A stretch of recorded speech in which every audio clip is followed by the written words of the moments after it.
long before Louis XIV was commanding nobles to pirouette for his amusement or designing palaces like the world's most ambitious interior decorator. He was a child surrounded by chaos, suspicion, and powdered anxiety. Born in 1638, Louis wasn't just any royal baby, he was a miracle baby. His parents, King Louis XIII and Anne of Austria, had been married for 23 years without producing an heir. In the 1600s, that kind of streak meant serious gossip and plenty of side eyes at court. The fact that Louis was born at all caused such celebration that he was nicknamed Dieu donné, God-given, which is adorable, until you realize God-given babies tend to grow up thinking they have a direct line to the Almighty. Entombed, Louis XIII passed away when little Louis was just 4.5, leaving the toddler king in the care of his mother Anne and her partner in scheming, Cardinal Mazarin. This created the classic childhood trifecta: no dad, an overworked mom, and a shady priest calling the shots. It's the kind of upbringing that either leads to therapy or a divine monarchy, and Louis went with option 2. Hello travelers, histories do not always need to be boring. You can rest here and listen to hilarious histories to drift off to sleep. Tonight we will explore the topic why King Louis XIV thought he was the sun and many more. Before we continue, leave a comment to let me know when and where you are listening to this, and hit the subscribe button, but only if you enjoy what I do here. Let's begin. Things didn't stay royal tea parties and cradle-side lullabies for long. By age 5, Louis's France was thrown into one of the most traumatizing messes of his life, the Fronde, a noble-led civil uprising that sounds like a fancy dessert but was actually a full-blown aristocratic tantrum with muskets. The Fronde was essentially France's upper crust saying, "Excuse us, but we would like our power back now, and we've brought torches to help explain why." Nobles, parliamentarians, and random troublemakers rose up against the crown to protest increasing royal control.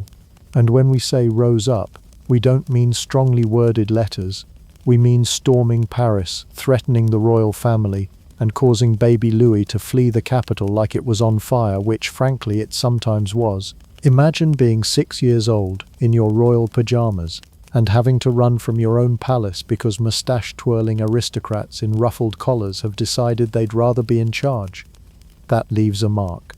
Louis never forgot the humiliation of being a king on the run, especially not when he had to sleep in peasant houses during the escape.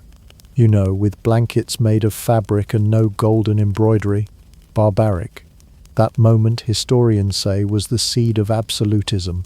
While most kids would develop a lifelong fear of candlelight or horses, Louis developed something a bit more intense, a belief that no one but the king should ever hold power again, especially not a bunch of sword-waving nobles who couldn't agree on whether to overthrow the monarchy or just annoy it into submission. Now let's be clear, Louis didn't take power immediately. His mother Anne and Cardinal Mazarin kept running the kingdom until Mazarin's death in 1661, by which time Louis was in his early 20s. But those formative years taught him that chaos comes when the king is weak, or worse, when other people think they get a say.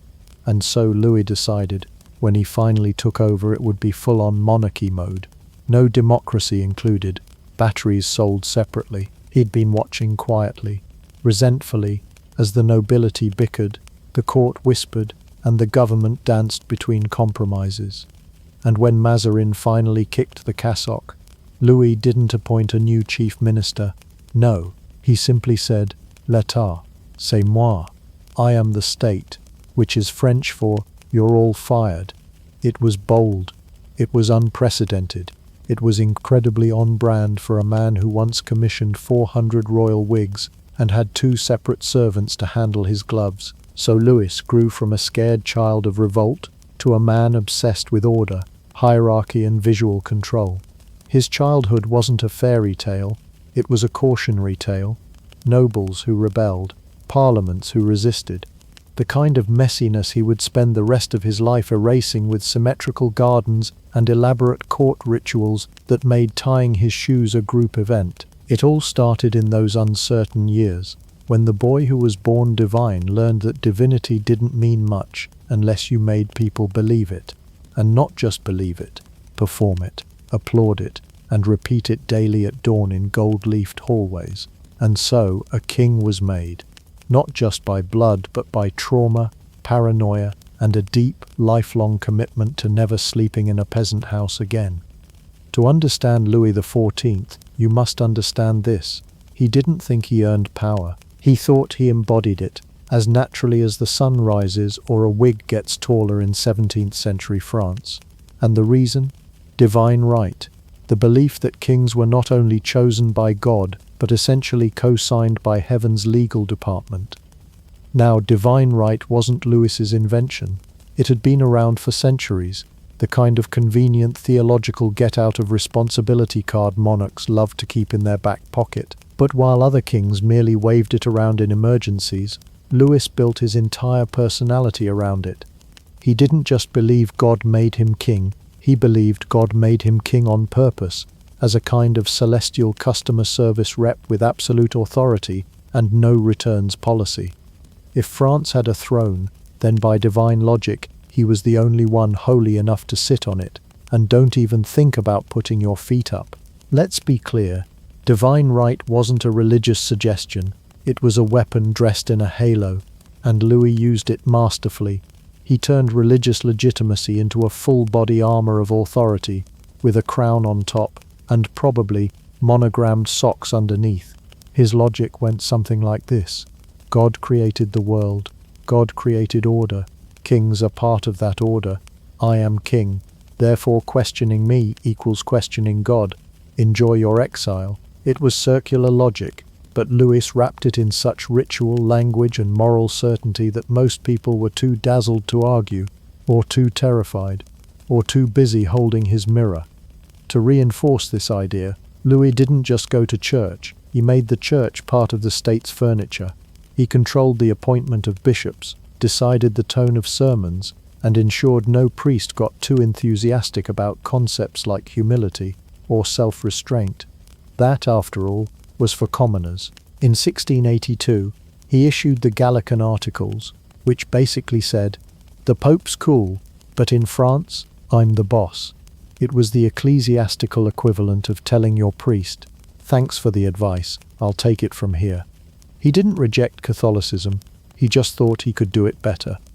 If Louis had lived today, he'd be launching his own theology podcast titled God Powered by Me. And let's not forget the visuals. Divine right wasn't just an idea, it was a performance. Every ritual, every symbol, every sigh of awe from the crowd watching Louis process down a hallway was carefully engineered to remind people, this man is not like you. He is closer to God than bread is to toast. His coronation wasn't just a ceremony, it was spiritual theatre. Louis was anointed with holy oil that supposedly came from a vial delivered by a dove from heaven. True French legend, not parody. That little vial made the rounds at every royal coronation and served as divine receipt.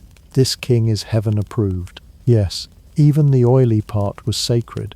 And Louis didn't just expect obedience, he expected worshipful obedience. Ministers wrote to him using language normally reserved for saints. Courtiers bowed so often it's a miracle they didn't evolve into sea creatures. Even his portraits looked less like leaders and more like sunlit demigods draped in gold leaf and Renaissance lighting. But here's the twist. Divine right worked so well even Louis believed it. He wasn't faking. He genuinely saw himself as a divine vessel, not in a humble servant kind of way, more like a human sunbeam wrapped in velvet who happened to collect taxes. So when he made decisions, even disastrous ones, he didn't second-guess himself. Why would he? God was on speed dial, and if something went wrong, clearly someone else hadn't prayed hard enough. This made Louis nearly impossible to challenge, because you weren't just arguing with him, you were arguing with divine cosmic order. And in 17th century France, that usually ended with you losing your job, your lands, or your freedom, but never your confusion. And yet Louis was clever. He didn't rule with fire and brimstone. He ruled with choreographed splendor. He didn't just tell people he was divine. He showed them, daily, with rituals so precise they made Swiss watches jealous. It was pageantry with a purpose. control through reverence. So when people call him the Sun King, it wasn't just a branding stunt, it was his theology. The sun gives light, life, and warmth, but stare at it too long and it'll blind you. That's how Louis saw kingship, celestial and unchallengeable. He wasn't just France's ruler, he was France's axis, and in his mind, God wouldn't have it any other way. Louis XIV didn't just rule France, he marketed himself like a one-man Renaissance product launch. But instead of sleek gadgets, he sold divine monarchy with gold trim. And at the core of that branding campaign, the sun, glorious, blinding, celestial, and not exactly subtle. Now most kings settle for a family crest or a few well-placed statues. Louis XIV built an entire identity around a giant ball of plasma, 93 million miles away. Because when you're trying to convince an entire nation to treat you like a god, you don't go halfway, you go heliocentric. So why the sun? Let's start with the basics. Louis chose the sun because it symbolized order, life, and power. In an age when most people still thought thunder was personal divine feedback, celestial bodies had weight and the sun was the undisputed boss of the sky.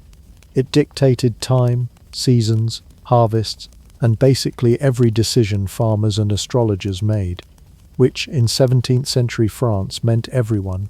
Louis looked at that and said, "Yes, that's me. I am the gravitational center of France. Also, I want curtains to match." But it wasn't just about cosmic authority. Louis didn't randomly point to the sky and say, "That'll do." He carefully crafted a persona that blended mythology, monarchy, and main character energy. Specifically, he aligned himself with Apollo, the classical god of the sun, music, poetry, and plague, but mostly the fun parts. Apollo was radiant, disciplined, beautiful, and above all, commanding. He didn't just shine, he controlled the light. That's the vibe Louis wanted. Not thunder and lightning Zeus, not Neptune, god of the ocean. No, Louis chose the god with the best abs and the best publicist, and it worked. Louis turned Apollo into his royal alter ego. His portraits began to show him draped in sunbursts, rays radiating from his body like divine tinsel. Court performances were stuffed with Apollonian symbolism. Even the architectural motifs of his palaces glowed with solar metaphors, sunbeams in stone, orbiting gardens, golden gates so bright they practically sizzled in the sun. And just like the sun, you couldn't ignore him. That was the point. The more people equated Louis with Apollo, the more his power felt natural, eternal, cosmically justified. He wasn't just a man in a robe yelling at advisors, he was the light itself. You didn't challenge the sun, you just made sure to bow before it rose. But branding himself as the sun wasn't just mythological cosplay, it was an organizational strategy.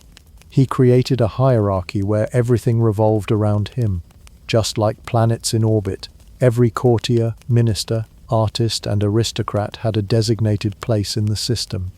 Too close, and you burned; too far, and you froze. But just the right distance? You might get warm with favor, maybe even land a room in Versailles with a window that actually opened. The result was an environment where attention equals survival. You had to see Louis, hear Louis, compliment Louis, and act like Louis was simultaneously the most fascinating topic and the only source of weather. He didn't need spies. He had mirrors, literal mirrors installed everywhere to reflect his image so you never forgot whose universe you were floating in. The sun also gave him control over time, another stroke of branding genius. Louis dictated the rhythm of the court, when to wake, when to dine, when to dance, when to yawn politely and pretend it was spontaneous. Everything operated on sun time, which is to say Louis time. And if you're wondering how committed he was to the bit, consider this. He personally choreographed court dances that symbolized the sun's movements, with himself in the center. Imagine being so powerful you stage solar system fan fiction with you as the protagonist, and everyone else doing interpretive orbiting around your ankles. It was equal parts theater, cult, and cardio. The sun motif even extended to military imagery, coinage, royal insignia, and furniture. Furniture.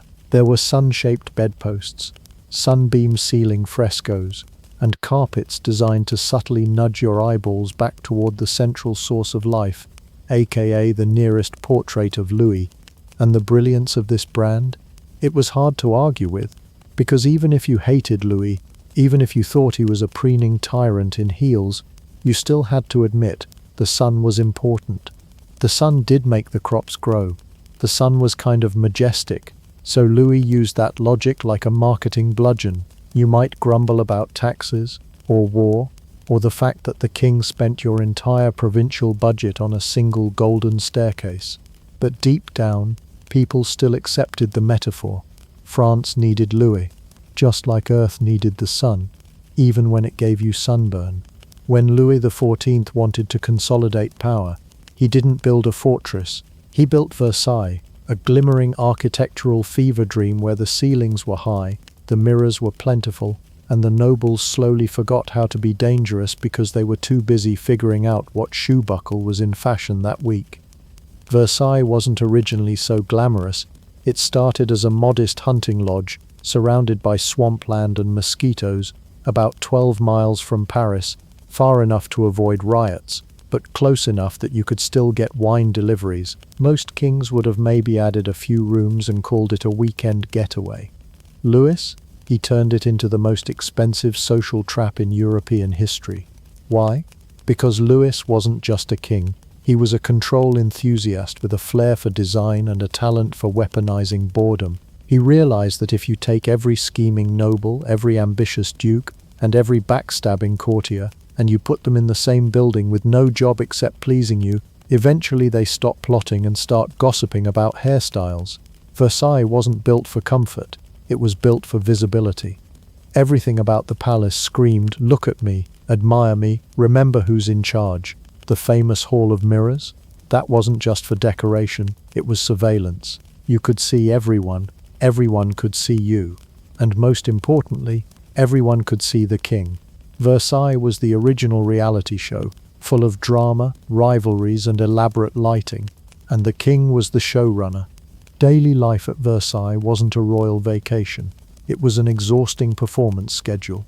The nobles were expected to follow a strict etiquette calendar so detailed it could have been choreographed by NASA. There were designated rituals for waking the king, serving his meals, brushing his wigs, opening his letters, all of it carefully layered in hierarchy and humiliation. Noble A might get to hold the king's shirt. Noble B? Sorry, you only get to hand him his left sock. It was pettiness in powdered wig form, but it worked. Nobles obsessed over their rank, their duties, and who got the honor of handing Louis his napkin like it was a promotion. And when they weren't busy groveling, they were dancing. Oh yes, Louis loved ballet, and he expected his court to love it too, or at least pretend really well. Formal balls weren't just parties, they were tests of grace and loyalty. If you could remember the 12-step quadrille, twirl at the exact moment the oboe squeaked, and not fall on your sword mid-curtsy, you were clearly aristocracy material. In fact, Louis often used court dance as a screening tool. Think of it as a noble's version of a job interview, but with more satin and less dignity. The king himself sometimes danced in performances, always as Apollo, of course, just to remind everyone that the sun shone in time with his choreography.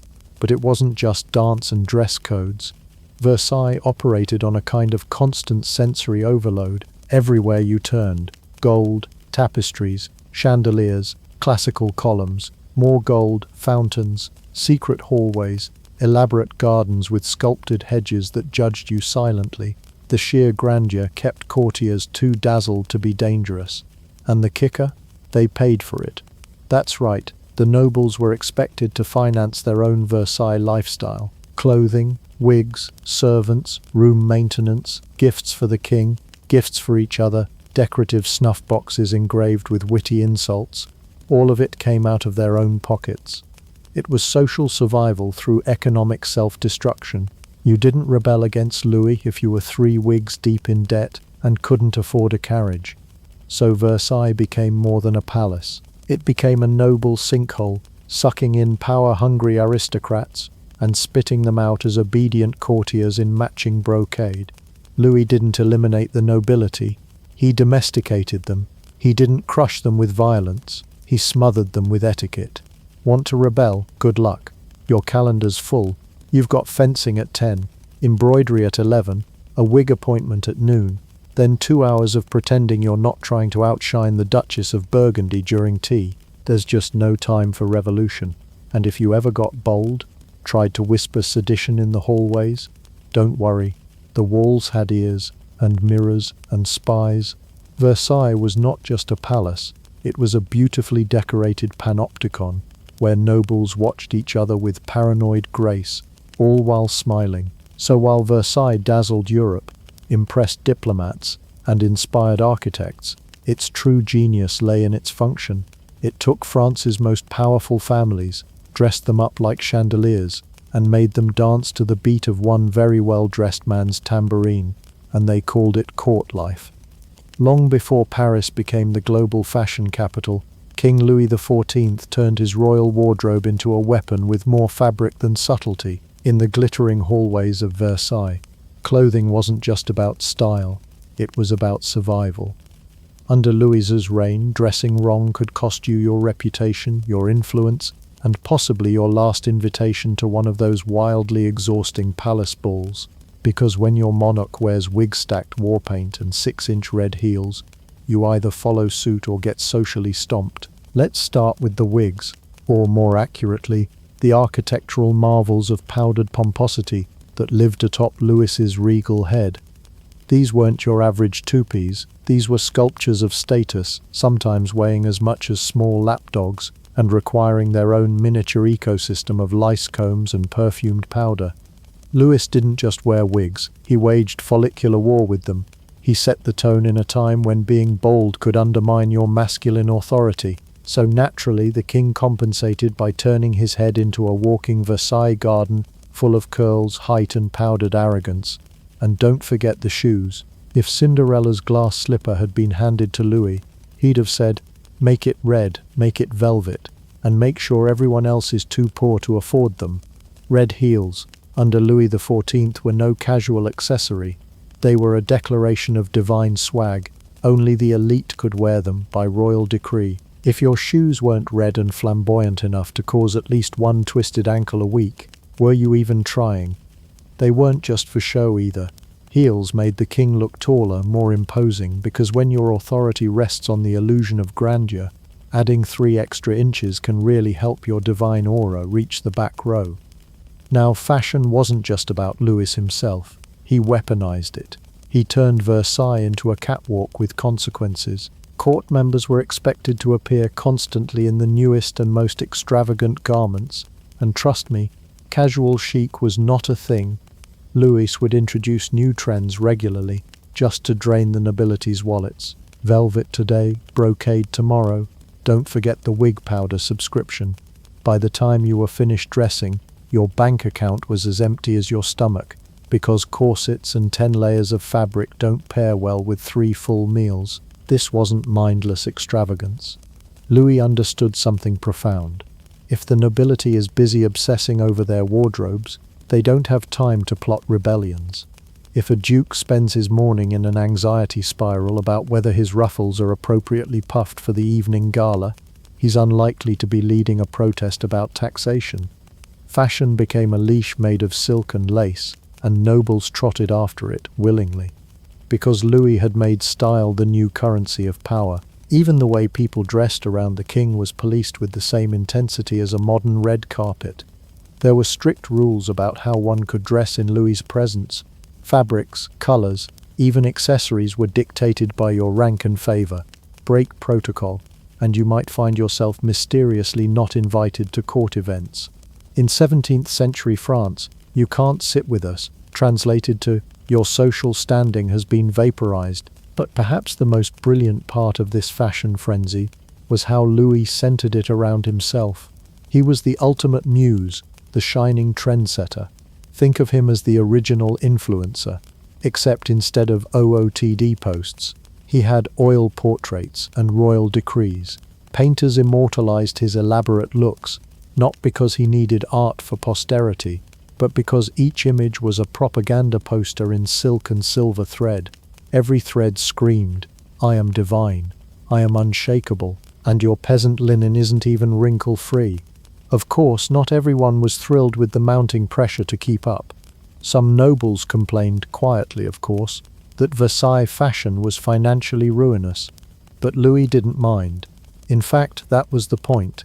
A broke noble is a loyal noble, and a loyal noble draped in gold embroidery and too broke to buy a sword wasn't going to start a revolution anytime soon.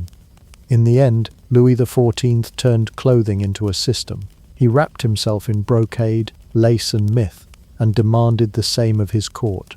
He didn't just dress to impress, he dressed to dominate. Red heels, gravity-defying wigs and gilded jackets were more than aesthetic choices, they were tools of control, wrapped in rhinestones. Because when you're the Sun King, even your shoes have to shine. If you've ever met someone who insists on being the center of attention at every dinner party, imagine that, but with a crown, divine authority, and the military budget of a major European empire. Louis XIV didn't just enjoy ruling France, he devoured it, with gold-trimmed gusto. By the time Louis reached adulthood, the idea of shared power was about as welcome in his court as a peasant in muddy boots. He wasn't just the king, he was France, or, as he allegedly put it himself, "L'État, c'est moi, I am the state." Historians still argue whether he actually said it, but even if he didn't, he definitely lived like he did. The French wasn't a machine with many gears, it was more like a very fancy chandelier dangling precariously from a single hook, and that hook was wearing red heels. To understand how Louis pulled this off, let's start with the nobility, those sword-waving, tax-avoiding elites who had once freely strutted around France like it was their personal wine cellar. Under Louis, they were reduced to court ornaments. Important-looking ornaments, sure, but decorations nonetheless. They might have had titles and crests and powdered wigs taller than your average goose, but the real power, that was in the hands of one man, the guy who got to decide if your son married well or spent his days polishing candlesticks in Versailles. Louis made it clear, your social survival depended on proximity to him. If you were a noble, you weren't expected to govern, you were expected to perform, attend the levee, his daily waking ceremony, wear the right sash, clap politely when he sneezed, and most importantly, never forget who handed you that fancy court post. Spoiler, it wasn't your ancestors. Now, while the nobles were busy trying to out-curtsy each other for a glimpse of Louis's sleeve, the actual administrative machinery of France was being taken over by intendants, appointed officials loyal not to tradition, but to the crown. These bureaucrats handled taxes, justice, and enforcement in the provinces. They weren't glamorous, but they got things done. Think of them as the unglamorous gears that kept the royal engine humming, while the nobles twirled in satin. Louis also wrapped religion into his grand vision of centralized authority. France was a Catholic kingdom, and Louis took that title personally. Like, really personally. He saw himself as not just the head of France, but its moral and spiritual guide too. In 1685, he revoked the Edict of Nantes, a decree that had previously granted religious freedom to Protestants, the Huguenots. Why? Because religious pluralism clashed with his vision of unity. And Louis didn't do clashing, he did uniformity with flair. Now, was this all part of a carefully calculated strategy? Yes. Was it also perhaps just a little bit about ego? Also yes. Take French culture, for example. Under Louis's reign, it wasn't just encouraged, it was institutionalized. Art, theatre, literature, all were tools of royal propaganda. The king patronized writers who wrote odes to his greatness, commissioned operas about how his enemies were smote by divine light, and even controlled the content of paintings, making sure he looked heroic, radiant, and ideally about 10 feet tall. Imagine commissioning an entire genre of music and architecture just to remind people how cool you are. And let's not forget the army. Louis professionalized and expanded it into one of the largest standing armies in Europe. Officers were appointed by merit, as judged by the king, of course. Logistics were streamlined, and war became an extension of his personal ambition. Louis didn't always win.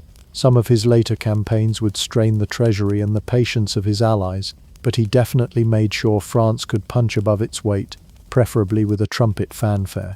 At court, etiquette became weaponized. If you didn't know which spoon to use or how to bow just so, you weren't just uncultured, you were doomed. Power became not just about titles or land, but about favor, and favor came from being near the king, mimicking his tastes, laughing at his jokes, even when they weren't funny, and showing up on time for the ballet. Louis turned every aspect of governance into theater.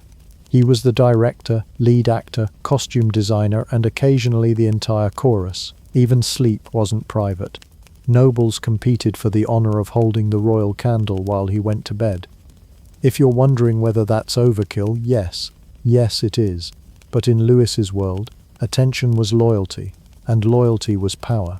So while the rest of Europe dealt with constitutional crises, rebellious parliaments, and occasionally heads on pikes, Louis ran France like a glittering autocratic opera. Every act was choreographed, every line rehearsed, and every spotlight trained on one man who believed with all the sincerity in his periwigged heart that the world was better off when he was in the center.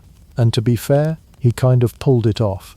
To understand King Louis XIV is to understand a man who didn't just live a life of luxury, he scheduled it, choreographed it, and then forced an audience to watch every single day. His daily routine was less about comfort and more about spectacle, protocol, and the unrelenting performance of power.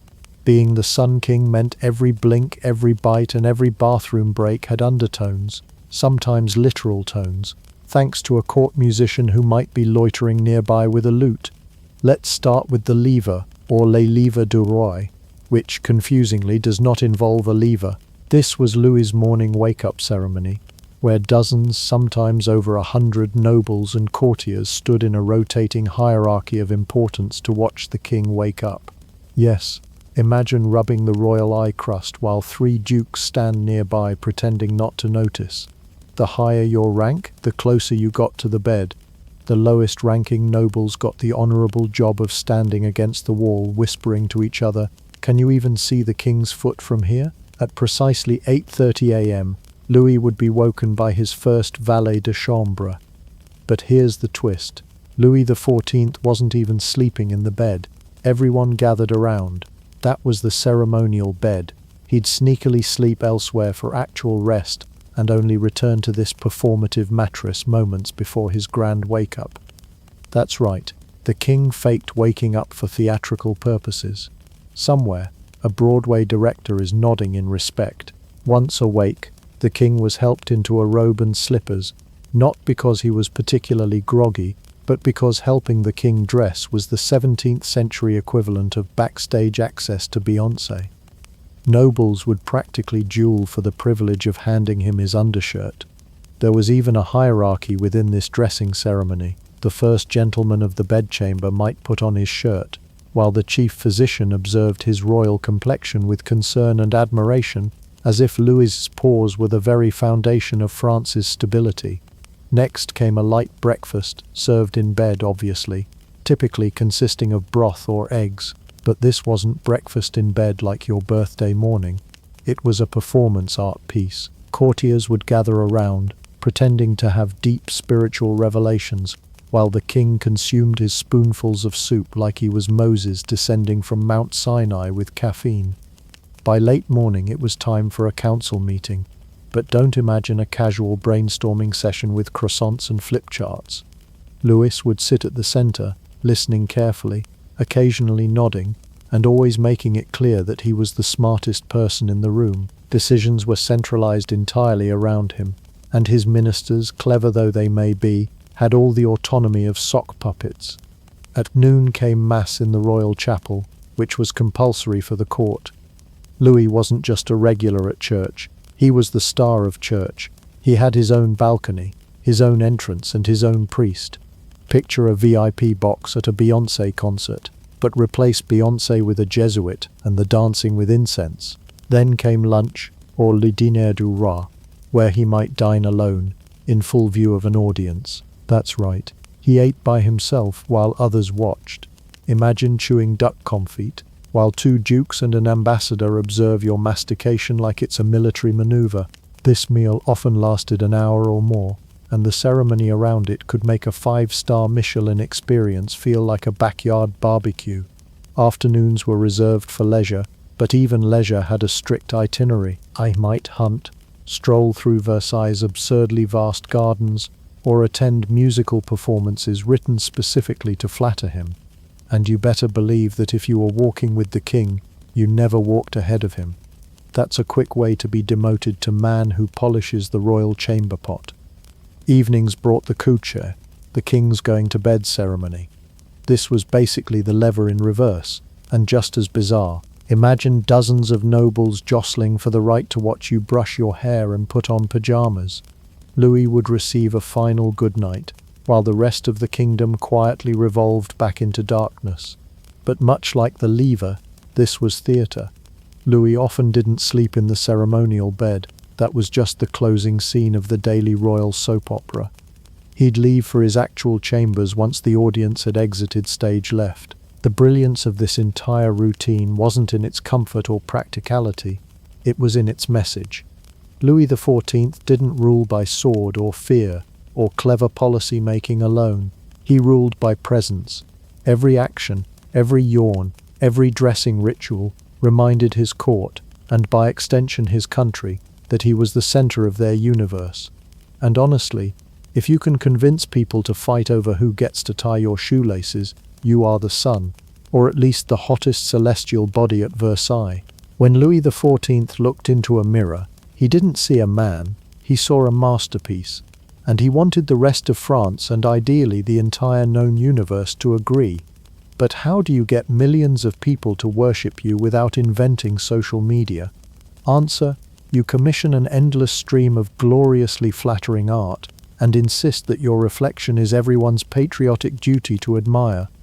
Louis XIV didn't just like art, he weaponized it. Where other monarchs dabbled in patronage like a weekend hobby, Louis turned it into a national strategy. France, under his watchful gaze and even more watchful mirror, transformed into a cultural factory, mass-producing glory in brushstrokes, marble and music scores. And guess who always ended up center stage? Spoiler, not the struggling artist. Let's start with painting. Louis's favorite form of flattery that didn't involve anyone having to speak. He appointed Charles Lebrun as his first painter, a job title that roughly translates to chief flatterer with a palette. Lebrun's task? To turn Louis into a literal god on canvas. Not metaphorically, literally. He was regularly depicted as Apollo, the Roman god of the sun, arts, and probably looking good in golden armor. In the grand tradition of subtlety is for peasants, Louis didn't want just one portrait. He wanted dozens, each one bigger, shinier, and more awe-inducing than the last. Every hallway in Versailles was practically a gallery of divine selfies, all showcasing the king's majestic jawline, heroic calf definition, and of course the occasional sunbeam or two radiating from behind his crown. These paintings weren't about realism, they were about radiance, which is code for don't make my nose look weird. Next came theatre. Molière, the great playwright of French comedy, was basically Louis's personal entertainment director. He was allowed to perform scathing satirical plays as long as none of the satire pointed even remotely toward the king. Make fun of doctors? Hilarious. Hypocritical religious types? Sure. Nobles acting silly? Knock yourself out. But Louis? Untouchable. His role in the theatre was always as the golden presence who occasionally graced the audience with his laughter, which probably echoed like a hymn. And let's not forget music, because Louis wasn't just a patron, he was a performer. He danced in ballets, publicly, often dressed as, you guessed it, Apollo, complete with shimmering tights and all the grace of a royal who could command applause by decree. Imagine your boss forcing the company orchestra to write a symphony every time he learned a new dance move. That was basically court life. Jean-Baptiste Lully, Louis's music director and fellow dance enthusiast, composed with one goal: make the king sound as powerful as he looked. Music was not for emotion, it was for orchestral awe, architecture, Same strategy, bigger scale. Louis took one look at the Louvre and said, "Nice, but what if we built something the size of a town, filled it with chandeliers, and made it scream 'I am better than you' in 17 languages?" Versailles was more than a palace, it was propaganda carved into stone. Every hallway, ceiling fresco, and meticulously trimmed hedge whispered or screamed the same message. Louis is not like you, he is better, accept it. Also wear better shoes next time. In this glowing PR campaign, even the sciences weren't safe. The king established academies of art, architecture, science and literature, but don't mistake him for a Renaissance man. He wasn't after knowledge, he was after legacy. These academies existed to put French brilliance, and by extension Louis's glory, on the global map. Discover a comet? That's nice.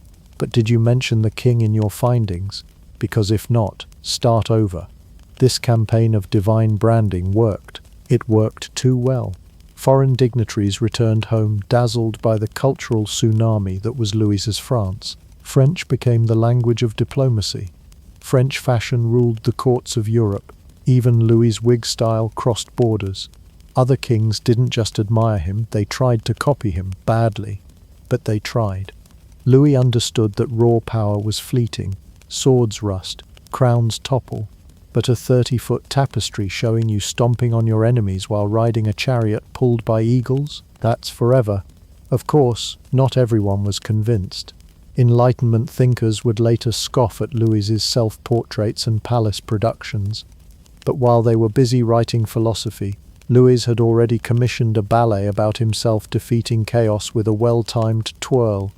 In the end, Louis XIV wasn't just a king, he was a one-man marketing campaign centuries before social media. Every poem, opera, statue, and oil painting was a press release from the Sun King, reminding everyone that art didn't just imitate life, it worshipped it. Specifically his. And if you didn't like it, well, you could take it up with Apollo himself. Just be sure to bow first. Louis XIV didn't just want to rule France, he wanted France to rule the map, the conversation, and ideally, the weather. And when your royal nickname is the Sun King, it's only natural that you'd try to outshine everyone else in Europe by invading them. From the very beginning of his reign, Louis XIV had an itch for conquest that no velvet robe or ballet performance could soothe. His wars were less about defense and more about proving a point, namely, I'm fabulous and I deserve more land. Let's start with the War of Devolution, 1667–1668, also known as Louis's legal excuse to grab the Spanish Netherlands. When his wife Maria Theresa of Spain didn't get her full inheritance, Louis saw an opportunity to reinterpret European law in a way that screamed, "Gimme!" His lawyers claimed that under local customs his wife, and thus he, had a right to Spanish territory. It was a bit like saying, my neighbor's house has my cousin's wallpaper, so technically I own their living room. And while French troops stormed in with impressive efficiency, Europe collectively raised an eyebrow. England, the Dutch Republic and Sweden formed the Triple Alliance faster than you could say awkward land grab. The result? A few gains for France, a hefty bill for everyone else, and the beginning of Europe realizing Louis was going to be a lot, but that was just the opening act. The Franco-Dutch War 1672–1678 was Louis's attempt to humble the Dutch, a tiny but rich republic that dared to challenge his glow. He sent an army of 120,000 into the Netherlands like a peacock on parade, expecting instant victory. But the Dutch, ever resourceful, opened the dikes and flooded the land, turning Louis's grand invasion into a soggy retreat. Still, thanks to persistence and massive bribes to allies, Louis clawed back some territory. He also managed to stir up just about everyone, including Spain, the Holy Roman Empire, and Brandenburg, because nothing brings people together like the fear of being next on a royal to-do list. Now we get to the blockbuster, the War of the League of Augsburg, 1688–1697, or as French citizens probably called it, the war that ate all our bread. Louis had kept up a steady diet of small land grabs which annoyed his neighbors into forming a group chat called the Grand Alliance. This war was messy, expensive and long, 9 years of pushing, shoving and bankrupting. France did reasonably well militarily, but the cost? Colossal. Louis had to debase the currency, increase taxes, and watch his people get very good at boiling tree bark. By this point, France was the high school quarterback with a trophy case full of victories and absolutely no money for lunch. But wait, there's more. The War of the Spanish Succession, 1701 to 1714, was Louis's final and most wallet-melting act. When the childless Charles II of Spain died, he left the entire Spanish Empire to Louis's grandson, Philip of Anjou, a move that made Europe go excusez-moi. Allowing the Bourbon dynasty to rule both France and Spain was a geopolitical nope, so naturally, Europe went to war again. England, the Dutch, Austria, and others jumped in to stop the French-Spanish power merger. It was 13 years of fighting, trench digging, fortress blasting, and Louis trying to keep up appearances while France bled gold. The war ended with the Treaty of Utrecht, which basically said, fine, Philip can keep Spain, but he can't also rule France. And by the way, hand over some land. France lost territories, prestige, and enough silver to sink a moderately sized yacht. At home, the cost of Louis's glorious ambitions was staggering. The countryside was exhausted. Famine and disease rolled in like unwanted house guests. The army that had once made Europe tremble now marched in rags, and the treasury was a sad echo chamber. But through it all, Louis kept up the performance. He maintained the rituals, wore the heels, and insisted on his image as the triumphant monarch. Even when his people were chewing on roots, the ballet at Versailles continued, because the show in Louis's world must go on. What's remarkable is that even after losing lives, land, and literal tons of treasure, Louis considered his wars part of his divine duty. For him, glory wasn't optional, it was sacred, and if that meant a few million peasants had to sacrifice for the sun, well, that was the cost of celestial radiance. In the end, Louis XIV's military legacy is a dazzling contradiction. He built one of the most powerful armies in Europe, won impressive battles, redrew borders, and yet left France teetering on the brink of ruin. He reached for eternal glory and got scorched in the process. Because while Louis may have styled himself as the Sun King, the truth is, even the brightest star eventually burns out, especially when it keeps trying to annex other stars. By the time Louis XIV reached his final years, he had been king for so long that entire generations had lived and died under his reign, which lasted 72 years.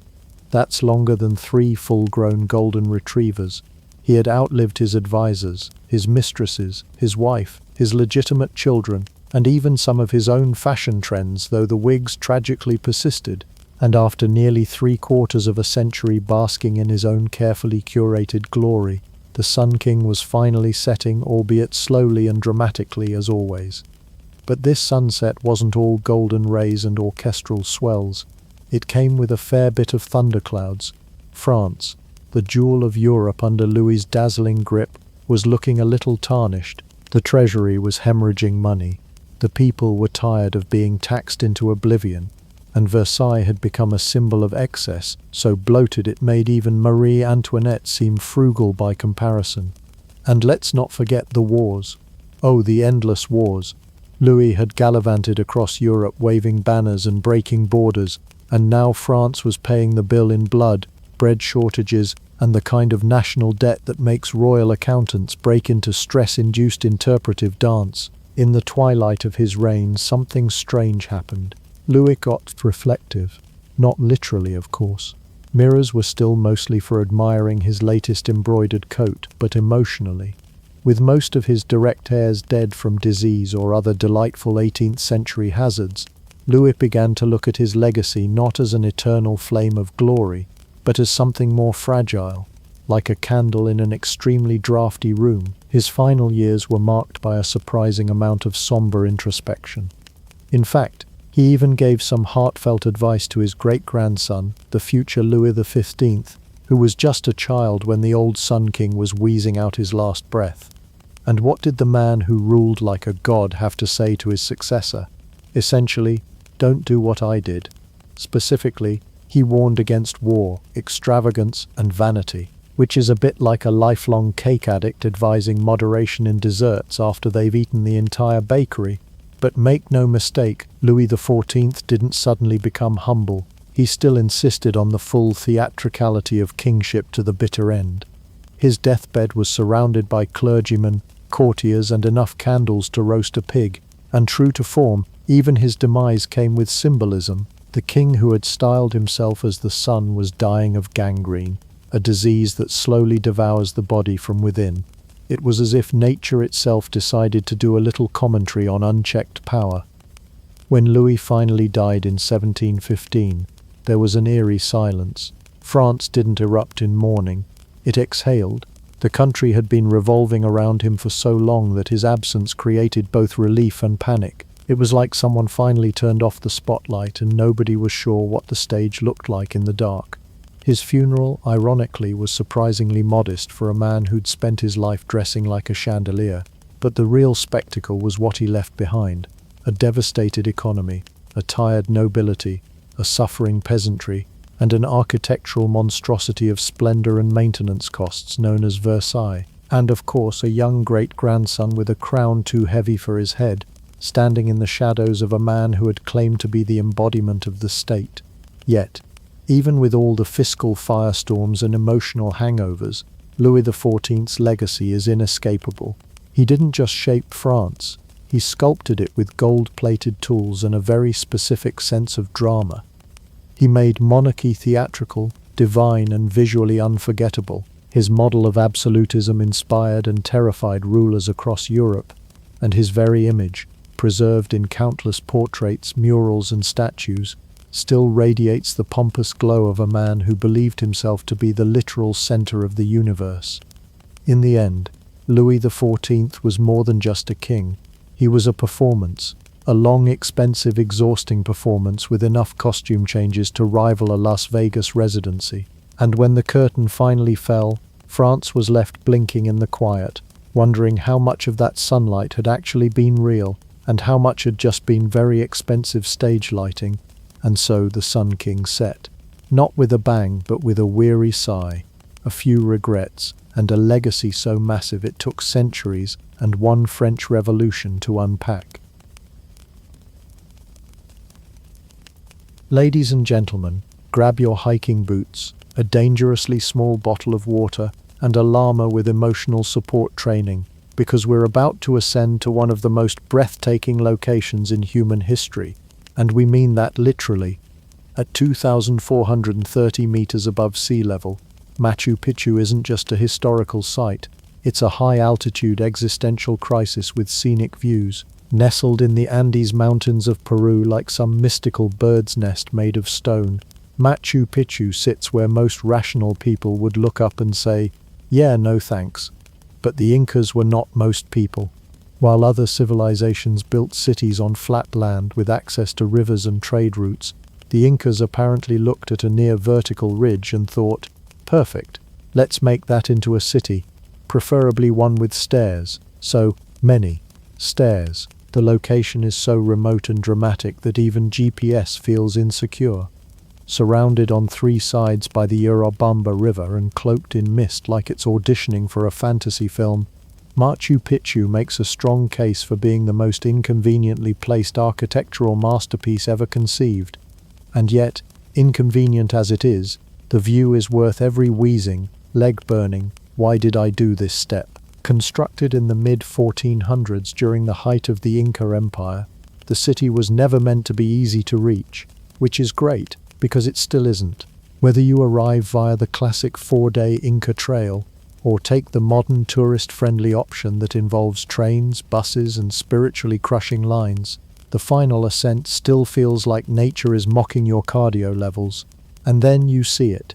Stone terraces cascade down the mountain like someone pixelated the slope. Temple ruins stretch along the ridge with such precision, you'd think lasers were involved.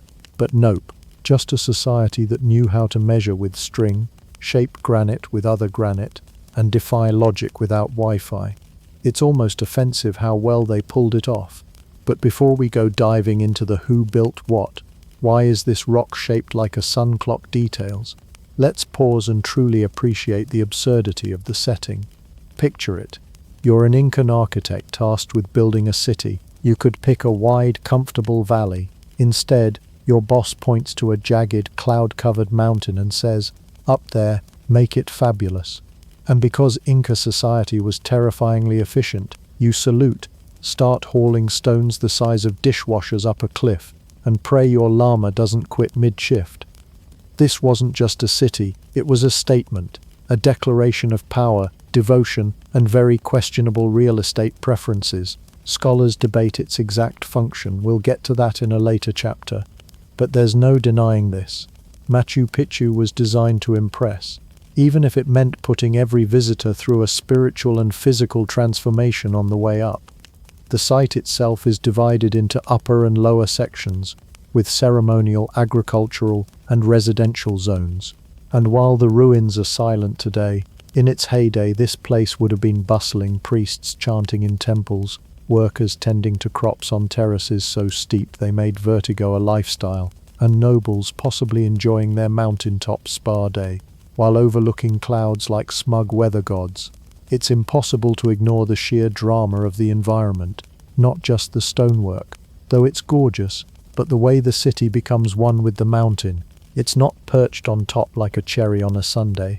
It's woven into the earth, molded into the ridgeline like the stones just happened to fall into place that beautifully after an earthquake, with design instincts. Of course, getting there is half the story. The average tourist today may pack a water bottle and take a panoramic train ride, but the ancient Incas, they carved roads through mountains. They built suspension bridges from grass. They made high-speed messengers out of human beings with calf muscles that could cut steel. This place wasn't remote to them. It was the center of sacred geography. But to outsiders, it's like Atlantis with altitude sickness.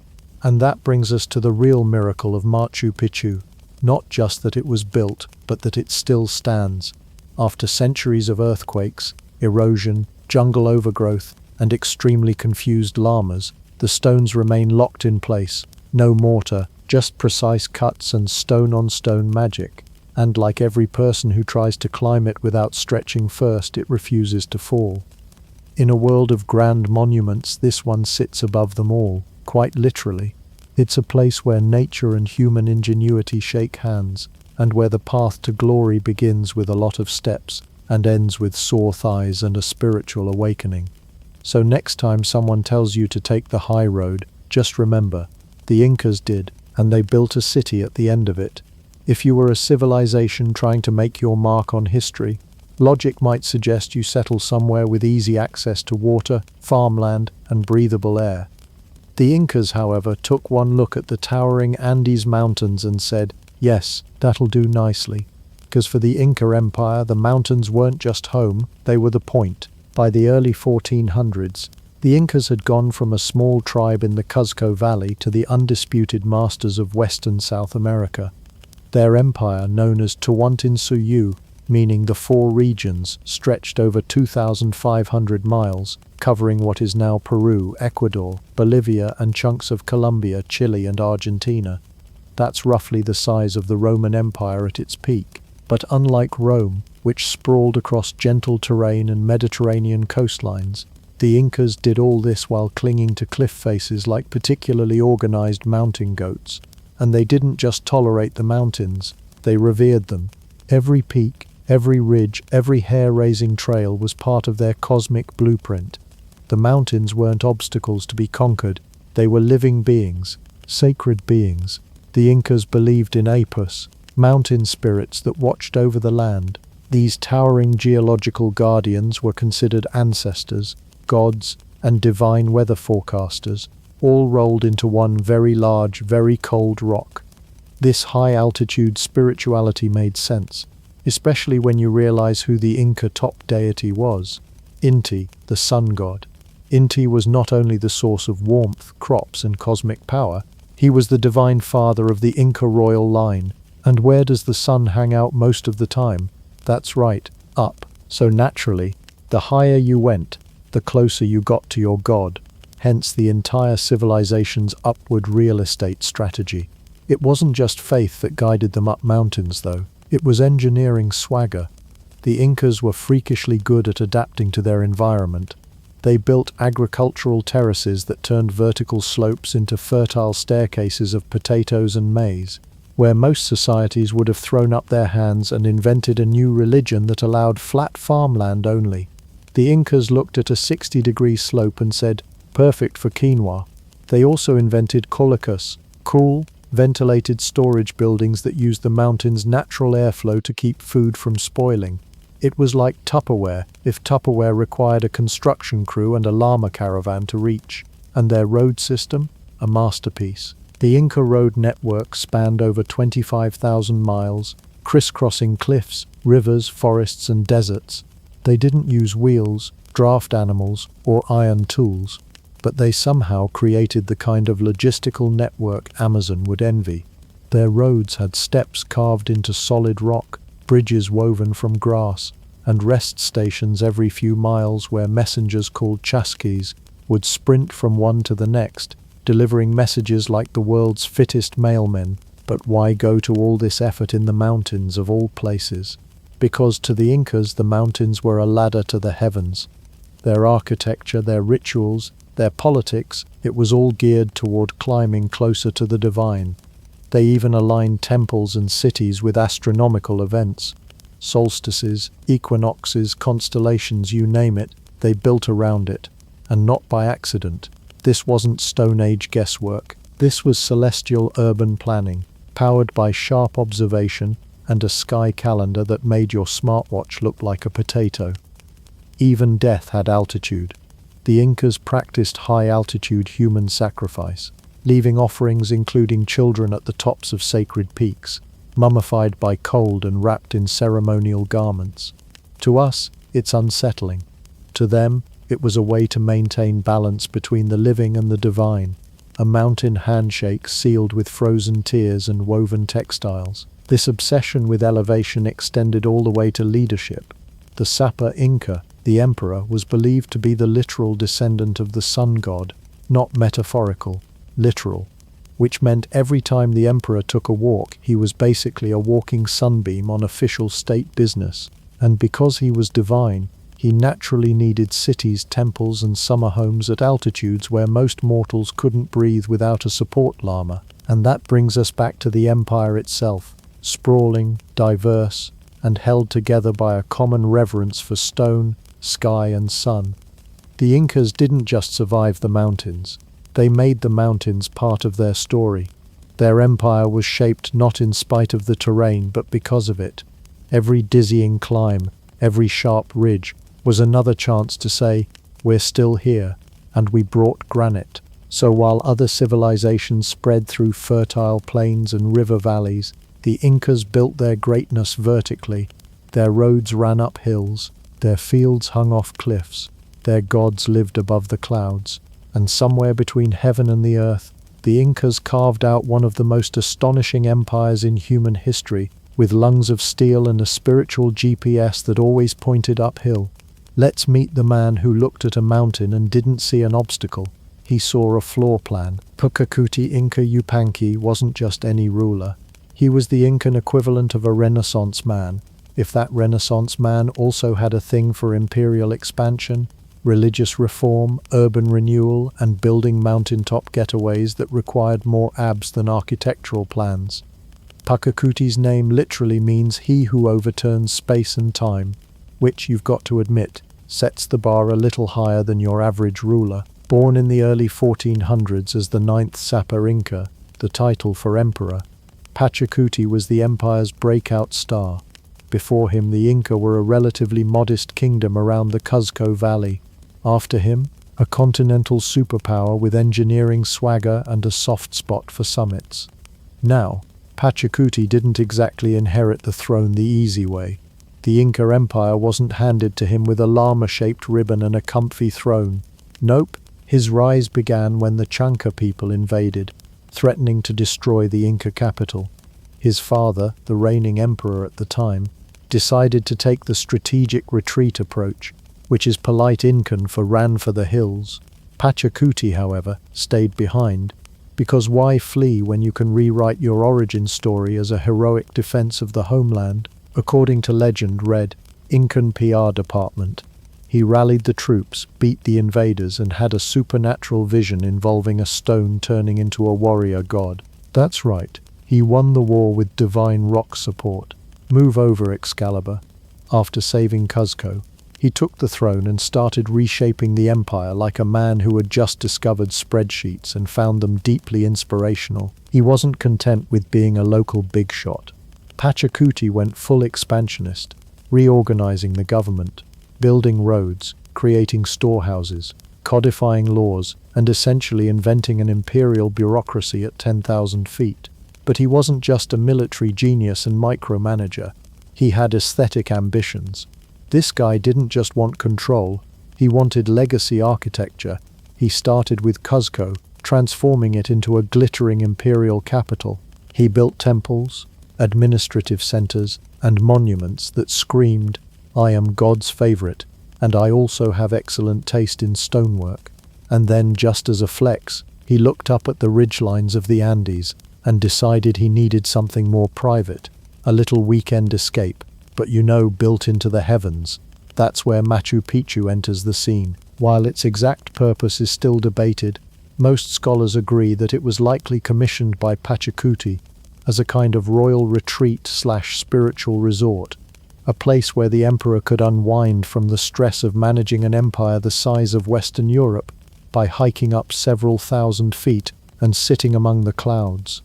Because Pachakuti didn't do casual, he didn't want just a palace. He wanted a palace that could only be reached after a full-body workout, a city that doubled as a monument to ambition, divinity, and quads. This wasn't ego for ego's sake, though. Pachakuti understood that architecture is propaganda you can't argue with. When you build temples in the sky, you're telling your people and your enemies that your power is divine, your reach is infinite, and your cardio is unmatched. Machu Picchu in this light becomes more than just a luxurious mountain lodge. It becomes a statement. My empire ends where the stars begin. And the man was thorough. He wasn't just building up, he was digging deep. Pachakuti overhauled Incan religion, elevating the sun god Inti to supreme status and aligning the royal family directly under the divine spotlight. He implemented rituals, created pilgrimage sites, and ensured that even when you were gasping for air at high altitude, you were also gasping in spiritual awe. Oh, and about that royal lineage, Pachakuti didn't just rule in life, he arranged to rule in death. Upon dying, Incan emperors didn't exactly leave. Their mummified bodies remained politically active, attended feasts, received tributes, and even owned property. Dead Pachakuti could still get things done, like your retired grandfather who still shows up at board meetings and scares everyone with his opinions. His building campaigns extended beyond Machu Picchu. He commissioned tambos, way stations all across the empire, expanded road networks, built storage facilities to prevent famine, and created the quipu system, knotted strings used to track everything from taxes to census data. Who needs writing when you can do math with yarn? In short, Pachakuti was a visionary, a warrior, a master planner, and if nothing else, the kind of guy who looked at Everest-level terrain and said, "That seems like a good place for a kitchen." His obsession with legacy didn't just build monuments, it shaped how the Incas saw themselves and their place in the world. He turned mountains into message boards and cities into spiritual GPS beacons. So the next time you're winded by a few stairs, remember, Pachakuti would have built a sun temple on top of them, planted crops on the side, and used the climb as a warm-up before conquering your entire neighborhood. Let's say you're an Incan engineer in the 15th century. You've been handed an impossible task. Build a city on top of a narrow mountain ridge, thousands of feet in the air, without wheels, iron tools, or any desire for an easy life. You don't get a blueprint, you get a cliff, a pickaxe made of stone, and a terrifying amount of confidence, and yet you succeed. That's the story of Machu Picchu's construction, a marvel of engineering genius, executed with little more than raw stone, clever hands, and the kind of resolve that would terrify even the most caffeinated project manager. Let's start with the materials. The primary building block of Machu Picchu was granite, which is not exactly soft or cooperative. It's like deciding to carve a city from solidified stubbornness. Now, modern construction crews have jackhammers and steel drills. The Incas? They had rocks. Literally, they shaped stone using other stone, and they did it so precisely that you can't fit a single sheet of paper between the joints today. After 500 years, those stones are still locked together tighter than your phone charger in the car seat crack. This technique is called ashlar masonry, or dry stone construction. No mortar, no glue, just stones chiseled and polished until they clicked into place like prehistoric Lego. But here's the kicker. This wasn't just impressive, it was earthquake resistant. The Andes are not known for being stable. Earthquakes are frequent, and back then they didn't have building codes. They had intuition and trial by seismic chaos. So how did the Incas make buildings that wobble but don't fall? They engineered each stone to fit perfectly. And because there was no mortar, the walls could flex and shift during tremors without crumbling. They even angled the walls slightly inward to enhance stability, because when you build on a literal knife edge of a ridge, the last thing you want is a landslide turning your sacred temple into an unplanned boulder festival. Now the terrain. Oh, the terrain. Machu Picchu isn't just perched on a mountain, it's stitched into it. Every contour of the city hugs the mountain, like it's afraid of heights. To tame the brutal slope, the Incas carved agricultural terraces into the sides, turning vertical jungle into a series of graceful green steps. These weren't just for growing food. They were a full-blown drainage system, a defensive barrier against erosion and mudslides. Here's how genius they were. The terraces weren't just a clever farming trick, they were layered with gravel and soil, built to drain rainwater, while also keeping the mountain from falling apart beneath them. The Incas literally engineered the mountain to support the city, turning unstable cliffs into sustainable agriculture and civil engineering combined. But wait, what about water? Machu Picchu doesn't exactly have a glacier-fed spring conveniently running through the center. So the Incas built an advanced canal system that channeled water from a natural spring located over 700 meters away. Using carved stone channels, they delivered clean water to homes, temples, fountains, and fields with mathematical precision. This wasn't just plumbing, it was hydraulic choreography. Water was distributed by gravity, flowing smoothly from one terrace to another. They even had fountains designed not just for function, but with symmetry and aesthetics in mind, because nothing says civilized like deliberately decorative hydration. Let's also talk logistics. All those perfect granite stones, quarried on site. The Incas didn't drag these things up the mountain. They cracked them out of the bedrock right there. But that's not the hard part. The real magic was in moving and positioning them. Some blocks weigh as much as 50 tons, and how did they move them? No wheels, no draft animals, no cranes, just ropes, wooden rollers, human power, and let's be honest, a level of peer pressure that must have been intense. You can imagine the conversations. Hey, we need to move this 5-ton boulder up the hill by lunchtime. How? With optimism and 4 dozen guys who hate gravity. Even pathways and stairs were part of the architectural mastery.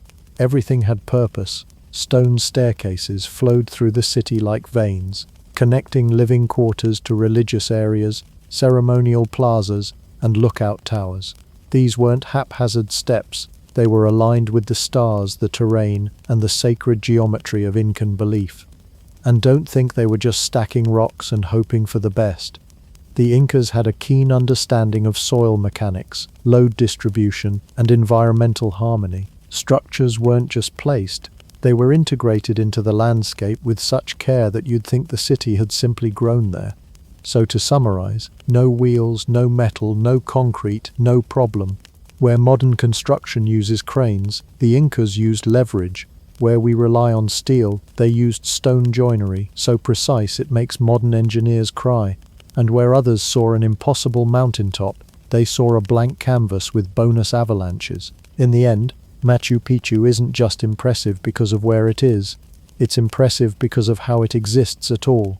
It's a monument to human determination, adaptability, and a stunning refusal to settle for easy options. Because let's face it, only a civilization truly dedicated to excellence and leg day would build paradise on a peak. Machu Picchu, the crown jewel of the Andes and the historical equivalent of a mystery wrapped in a riddle smothered in moss. After generations of head-scratching, backtracking and altitude-induced existential crises, historians still can't agree on the most basic question. What was it for? A palace? A temple? A retirement home for spiritually inclined emperors? The answer is yes, or maybe no. Welcome to the world of Machu Picchu scholarship, where every theory has a footnote, and every footnote has a probably. Let's start with the royal retreat theory, a favorite among scholars who believe that Emperor Pachakuti, he of the Cardio Palace fame, wanted a secluded getaway. In this view, Machu Picchu was his version of a mountain Airbnb. Imagine Pachakuti sipping sacred chicha corn beer while gazing at the Urubamba River below, saying, "Ah yes, nothing like a 2,430-meter elevation to clear your imperial stress." It's a compelling idea, a place of rest, relaxation and religious reflection. You know, if your idea of relaxing involves 100 steps before breakfast and regular llama traffic jams, there's some support for this theory. The site includes a royal residence, finely built and centrally located, complete with an exclusive area and restricted access. It's like the ancient version of having a velvet rope at a nightclub, except the bouncers were gravity and altitude sickness. Add in the fact that only a select few seem to have lived there full time, perhaps 300 to 500 people, all hand-picked Incan elites, and the royal retreat label starts to look more plausible. But hold your llamas. There's another theory galloping into the frame: Machu Picchu as a spiritual or ceremonial center. After all, it's surrounded by mountains that the Incas considered sacred. Those weren't just peaks, they were apuris or mountain spirits. And the alignment of certain buildings with solar events like the Intihuatana stone, believed to be a ritual sundial that ties the sun to the earth during solstices, suggests that someone here was deeply into sky watching, possibly too into it. So maybe Machu Picchu was less a vacation home and more a cosmic observatory/temple complex/Instagram sunset location. This theory is reinforced by the presence of numerous ritual structures, such as the Temple of the Sun and the Room of the Three Windows, both positioned for maximum spiritual drama. If you're building your city to catch the first rays of dawn, you're either incredibly poetic or really concerned about missing your celestial check-in. It's as if the Incas were saying, yes, this is an empire, but it's also a vibe. Then there's the slightly more grounded idea, relatively speaking, an agricultural research station. Yes, some scholars argue Machu Picchu may have doubled as a botanical think tank, where the Inca elite developed new farming techniques on its many terraces. These aren't your average hillside gardens. These were sophisticated test plots, complete with intricate irrigation systems and microclimates. Think of it as the Incan version of a STEM lab, except instead of lab coats they wore tunics made of vicuña wool, and their experiments involved a lot more potatoes. Supporting this are soil samples and crop studies suggesting they grew a wide variety of plants not native to that elevation. Could they have been testing which ones would thrive where? Maybe. Or maybe they just had a very ambitious cook who wanted variety on the imperial menu. Kunyu again, Your Highness? No, this week we're doing experimental squash. Still not convinced? Enter Theory Shum 4, a strategic military outpost. This one has the fewest fans, probably because no one wants to think of Machu Picchu as just a really inconvenient barracks. But hey, it's defensible, hidden, and has excellent sight lines. On the other hand, if an enemy managed to scale the cliff faces to attack, the Incas might have just handed them snacks and said, you know what? You earned it. Other fringe theories abound. A school for elite women, a refuge during political instability, a giant message to the gods saying, look what we can do with rocks and willpower. Take your pick. The Inca didn't leave behind any written records about the place, which is either maddening or incredibly on brand.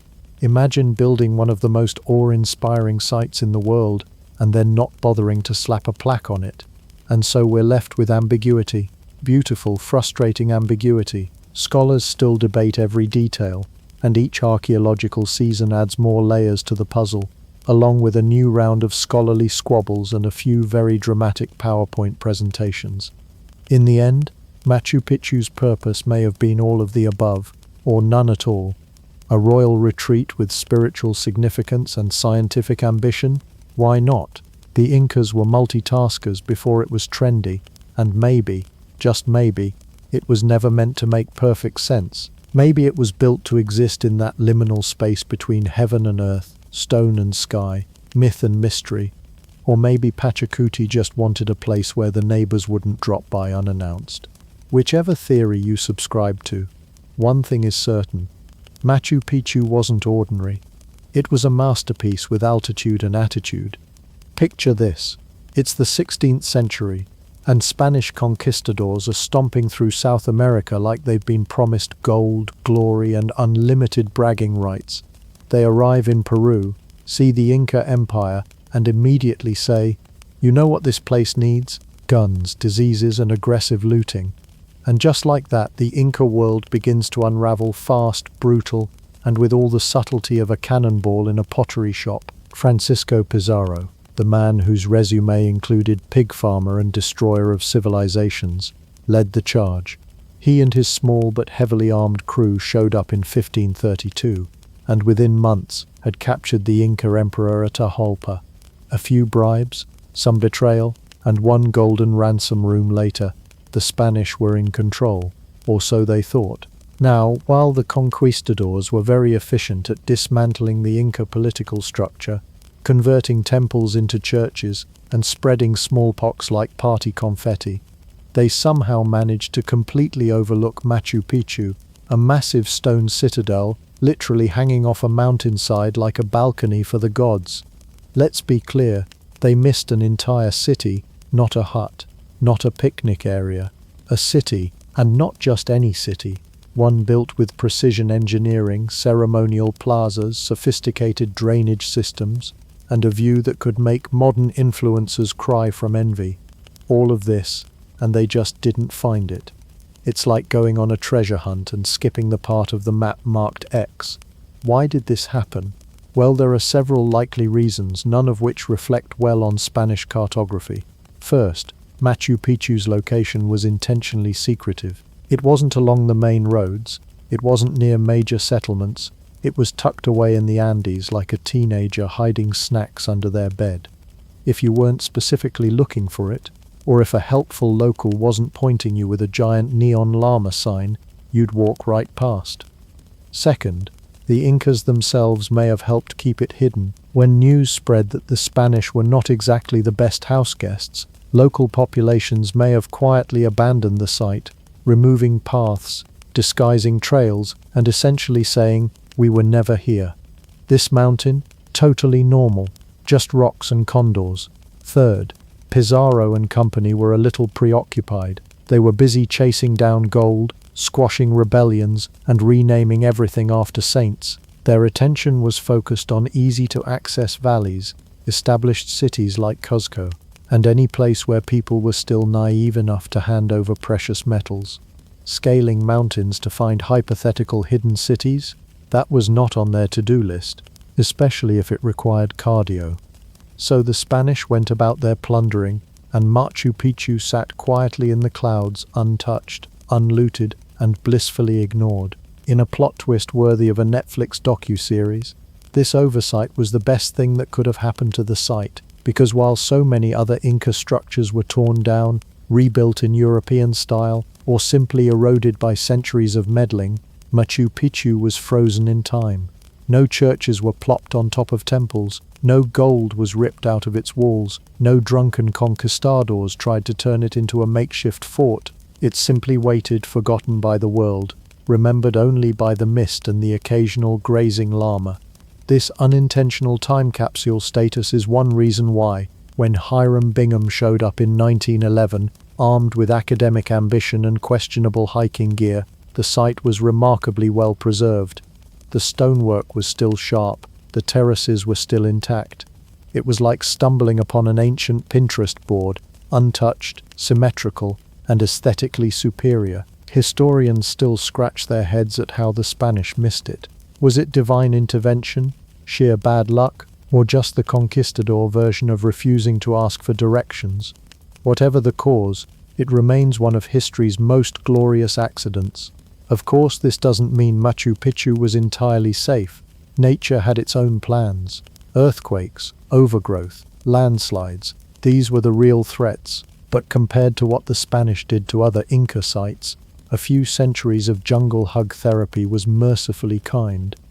In hindsight, the Spanish missing Machu Picchu is like a bank robber skipping the vault, or a food critic visiting Italy and forgetting to try the pasta. It's not just a mistake, it's a miracle for modern archaeology. So next time you look at those breathtaking photos of Machu Picchu perched impossibly high above the Urubamba River, thank a conquistador for being too distracted to look up, because while they were busy rewriting the new world with fire and steel, Machu Picchu stayed hidden, waiting patiently for a world that, eventually, would be ready to listen. And thus, while the Spanish legacy left most of the Inca Empire in ruins, they accidentally preserved its greatest architectural achievement simply by missing it completely. Sometimes, the best way to save a treasure is to have the wrong people looking for it. In the great tradition of colonial discoveries where European or American explorers find places that local people have been living in, walking past or farming on for centuries, 1911 gave us a shining example. Hiram Bingham and Machu Picchu. A Yale professor, part-time politician, and full-time fedora enthusiast, Bingham wasn't exactly hacking his way through untouched jungle. He was on a scholarly expedition to find the lost city of Vilcabamba, last refuge of the Inca resistance, and instead stumbled into the most famous archaeological jackpot in the Andes, thanks to directions from a local farmer and the helpful pointing of a barefoot child. Bingham had the outfit of an adventurer: khakis, hat, notebook, vague sense of entitlement, and he had the funding sponsored by Yale University and the National Geographic Society. His mission was academically noble: find ruins, document them, and ideally, attach your name to something ancient. But like any explorer worth his dusty boots, Bingham wasn't just looking to map territory, he was hoping to make history, and preferably the kind that comes with glory, grant money, and museum exhibits. On July 24, 1911, Bingham was led up a steep trail to the overgrown remains of Machu Picchu by local farmer Melchor Arteaga. While Bingham clambered up the mountain expecting ruins, or possibly just a decent view, he found something far more intriguing: stone walls, temples, and agricultural terraces. What he did not find were actual Incas. The city had been abandoned centuries earlier and reclaimed by nature, except for a few Quechua families who had quietly resettled part of the site, grazing animals and growing crops like they'd never heard of international academic grants. One of the boys living there, reportedly an 11-year-old named Pablito, was the real MVP of the moment. He led Bingham to the most impressive sections of the ruins.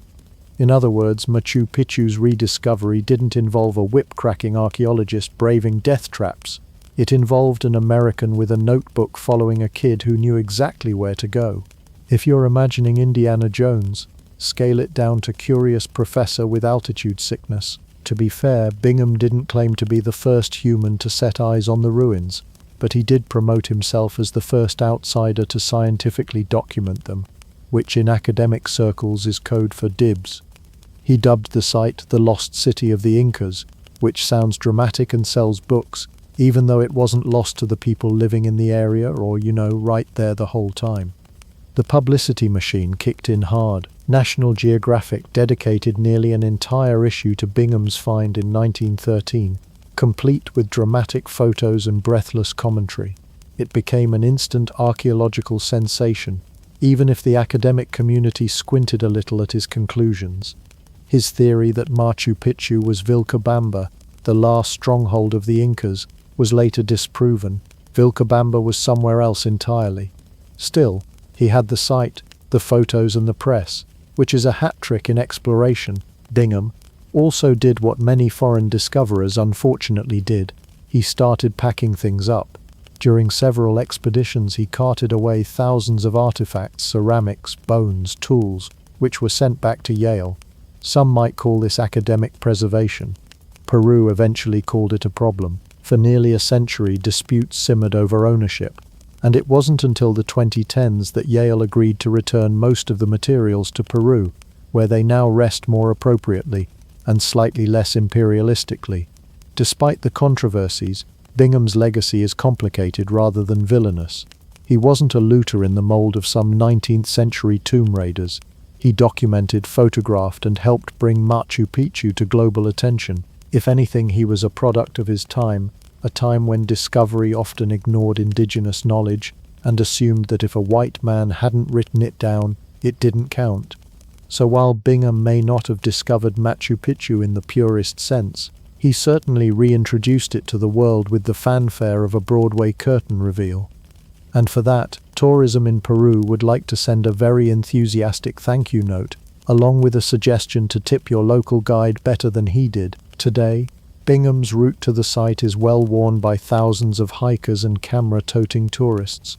The train from Cusco is quicker, the altitude sickness tablets are more advanced, and the Wi-Fi is still sketchy.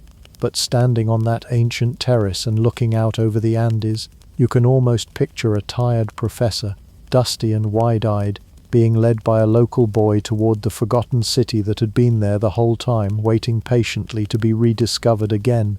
There was a time when Machu Picchu was a remote citadel wrapped in jungle silence, accessible only by foot fortune and sheer cardiovascular audacity. But today, it's a viral sensation with better crowd control than Coachella and more hashtags than the average Kardashian vacation post.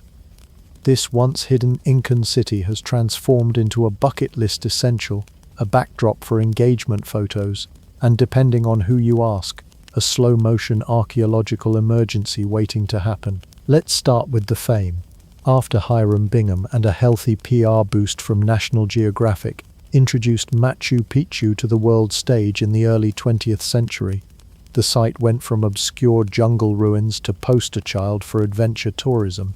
Fast forward to the 21st century, and you've got 5,000 visitors a day, a World Heritage Site designation, and enough foot traffic to make the stones cry out, "For the love of Inti, take a day off." It's the ultimate paradox. The more people love Machu Picchu, the more they threaten to destroy it. Kind of like when your favorite indie band blows up and suddenly you can't find tickets or elbow room. It placed the site on its endangered list not because the llamas are going rogue, but because the sheer volume of humans tromping through this ancient marvel is causing genuine wear and tear. The stone steps are eroding, delicate walls are weathering under the stress of 21st century shoe rubber, and let's not even start on the environmental impact of selfie sticks being waved like batons in a one-man orchestra of vanity. Modern tourism has tried its best to balance reverence with revenue.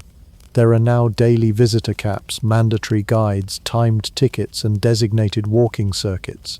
The Peruvian, to its credit, has at least acknowledged the need to protect its crown jewel before it turns into an ancient pile of Instagram crumbs. And then there's the Inca Trail, a multi-day trek through high-altitude terrain that continues to lure thousands of hikers a year. It's the scenic, sweat-drenched pilgrimage route for those who think arriving at Machu Picchu by bus is cheating, or who enjoy altitude headaches and existential leg pain. Then, of course, there's the cultural iconography. Machu Picchu has become more than just a tourist destination. It's an international brand. It graces travel brochures, coffee mugs, yoga studio murals, and approximately 1 million t-shirts sold in Cusco. Its silhouette is instantly recognizable, the archaeological equivalent of the Eiffel Tower wearing hiking boots. The imagery sells dreams of mystical civilizations, spiritual awakening, and that one photo where you look windswept and wise, even though you're just really hungry and sunburnt. And let's not forget the new digital religion, the influencer pilgrimage. Machu Picchu is now a mecca for travel bloggers, vloggers, and anyone with a drone and a dream. People come dressed in flowing boho outfits and perfectly tousled hair, ignoring the fact that ancient Incas definitely didn't wear linen jumpsuits or carry stabilizers. Some hike the trail to connect with the ancestors. Others hike it to post a sunrise time-lapse with Coldplay playing softly in the background. But here's the tricky part. How do you preserve something so old and fragile while also letting the world appreciate it? Archaeologists, preservationists, and tourism boards have been locked in a delicate dance for years, trying to maintain the integrity of Machu Picchu while also accommodating the millions of eager eyes and feet that want to see it. Too few visitors, and you risk economic decline in the local communities who depend on tourism. Too many, and you risk grinding a sacred site into dust. This tension has inspired some creative ideas, like virtual reality tours for those who can't or shouldn't make the trek, or proposals to redirect foot traffic to lesser-known Incan sites to relieve pressure from the big one. But so far, nothing beats standing there in person, staring at the impossibly green terraces, the mist rolling off the mountains like a theatrical reveal, and whispering to yourself, how the heck did they build this without cranes or a Starbucks? In many ways, Machu Picchu is both a time capsule and a mirror. It reflects our endless curiosity, our desire for wonder, and our inability to do anything quietly. It survived empires, earthquakes, and centuries of obscurity, only to be threatened now by the very people who admire it most. The irony would not be lost on the Incas. Then again, they were used to building things in impossible places. Preserving one might just be the next mountain we all have to climb. And if that fails, we can always ask the llamas what they think. They've been watching us for centuries, judging quietly. Some cities are remembered because they launched empires, others because they burned to the ground in dramatic fashion. Machu Picchu? It earns its place in history because it quietly sat on a mountain for centuries, minding its own business, being magnificent, until someone finally looked up and said, "Wait, is that a city?" Machu Picchu is more than just a pile of scenic stones perched dramatically in the Andes. It's a symbol of Incan brilliance, cultural resilience, and the ultimate flex in ancient urban design. It represents what humans can accomplish when they combine spiritual vision, raw determination, and an apparent disregard for easy terrain. Today, Machu Picchu is a global icon. It graces tourism ads, social media feeds, documentaries, and the dreams of every backpack-wearing adventurer with a GoPro. But it's also a monument to something deeper, a civilization that never relied on the wheel, never developed a writing system, and yet built one of the most impressive architectural feats in the pre-modern world. And they did it on top of a cloud-covered ridge that would make most mountain goats think twice. It stands as proof that you don't need to flatten the earth to leave your mark, you just need to outwit it. While modern empires have left behind stock exchanges, strip malls, and parking garages, the Incas left behind terraces that still resist erosion, stone walls that shrug off earthquakes, and a city designed to align with the sun, the stars, and the sacred peaks surrounding it. Machu Picchu wasn't just engineered for beauty, it was built with intention. Every doorway, window, and staircase follows a plan that links the human to the celestial. It's not just functional, it's spiritual architecture. A place where every rock whispers a story of cosmic harmony, and every slope says, "Try building this with no metal tools, I dare you." For Peru and for descendants of the Inca across South America, Machu Picchu is more than a tourist attraction. It's a symbol of survival. The Spanish may have conquered the cities of Cusco and sacked the gold out of temples, but they missed this crown jewel, and in missing it, they left one pure artifact of Incan culture untouched by colonial interference. This untouched quality gives Machu Picchu a kind of sacred authenticity. It's not just what it is, it's what it represents, that indigenous history matters, that it endured, and that it's still very much alive. Today, Quechua-speaking guides walk you through the ruins, bringing ancient traditions into modern conversations. It's a victory in stone, quiet, unbroken, and still standing. Of course, once Machu Picchu re-entered the global spotlight, it had to deal with modern fame. And with fame comes tourists, lots of them. From school groups, to influencers, to soul-searching divorcees clutching yoga mats, the site hosts millions every year, which is both a blessing and a logistical migraine. They recognized its value in 1983, but even they've probably considered bubble wrapping it by now. The traffic has raised concerns, trampling feet, eroding paths, and a steady rise in ancient selfie accidents, because nothing says spiritual enlightenment like dangling your legs off a sacred ledge for the perfect social media shot. But despite preservation worries, Machu Picchu remains majestic. Whether shrouded in mist or bathed in morning sun, it still looks like it was drawn by a fantasy novelist with a fondness for dramatic geography. In many ways, Machu Picchu's modern life mirrors its ancient purpose, a bridge between worlds. Then, it connected the earthly to the divine. Now, it links past to present. It's a classroom for archaeologists, a pilgrimage for travelers, and a reminder that history often lives where we least expect it, up a mountain, in the clouds, just out of reach and entirely unforgettable. And maybe that's the most powerful part of its legacy, not just that it was built, but that it endured, through conquests, centuries, and now camera lenses. So the next time you see a perfectly framed photo of Machu Picchu, remember, this was a city that survived not by being loud, but by being hidden. A city built for gods, missed by invaders, rediscovered by accident, and now immortalized by drones. Not bad for a pile of rocks that decided flat Earth was for amateurs. Before modern dental care gave us the divine gift of fluoride, floss, and those cheerful posters of molars smiling on clinic walls, humans had exactly one solution to toothaches: panic, followed closely by wild guesses. And in ancient Mesopotamia, nestled between the Tigris and Euphrates rivers, people came up with a theory so delightfully incorrect it survived for thousands of years: the toothworm. That's right, if your mouth throbbed, your breath could peel paint, and your molar was doing its best volcano impression. It wasn't because you hadn't brushed in a month, not that you had a toothbrush anyway. It was because a tiny demonic worm had burrowed into your tooth and was chewing its way through your enamel like it paid rent. Let's back up to around 5000 BCE.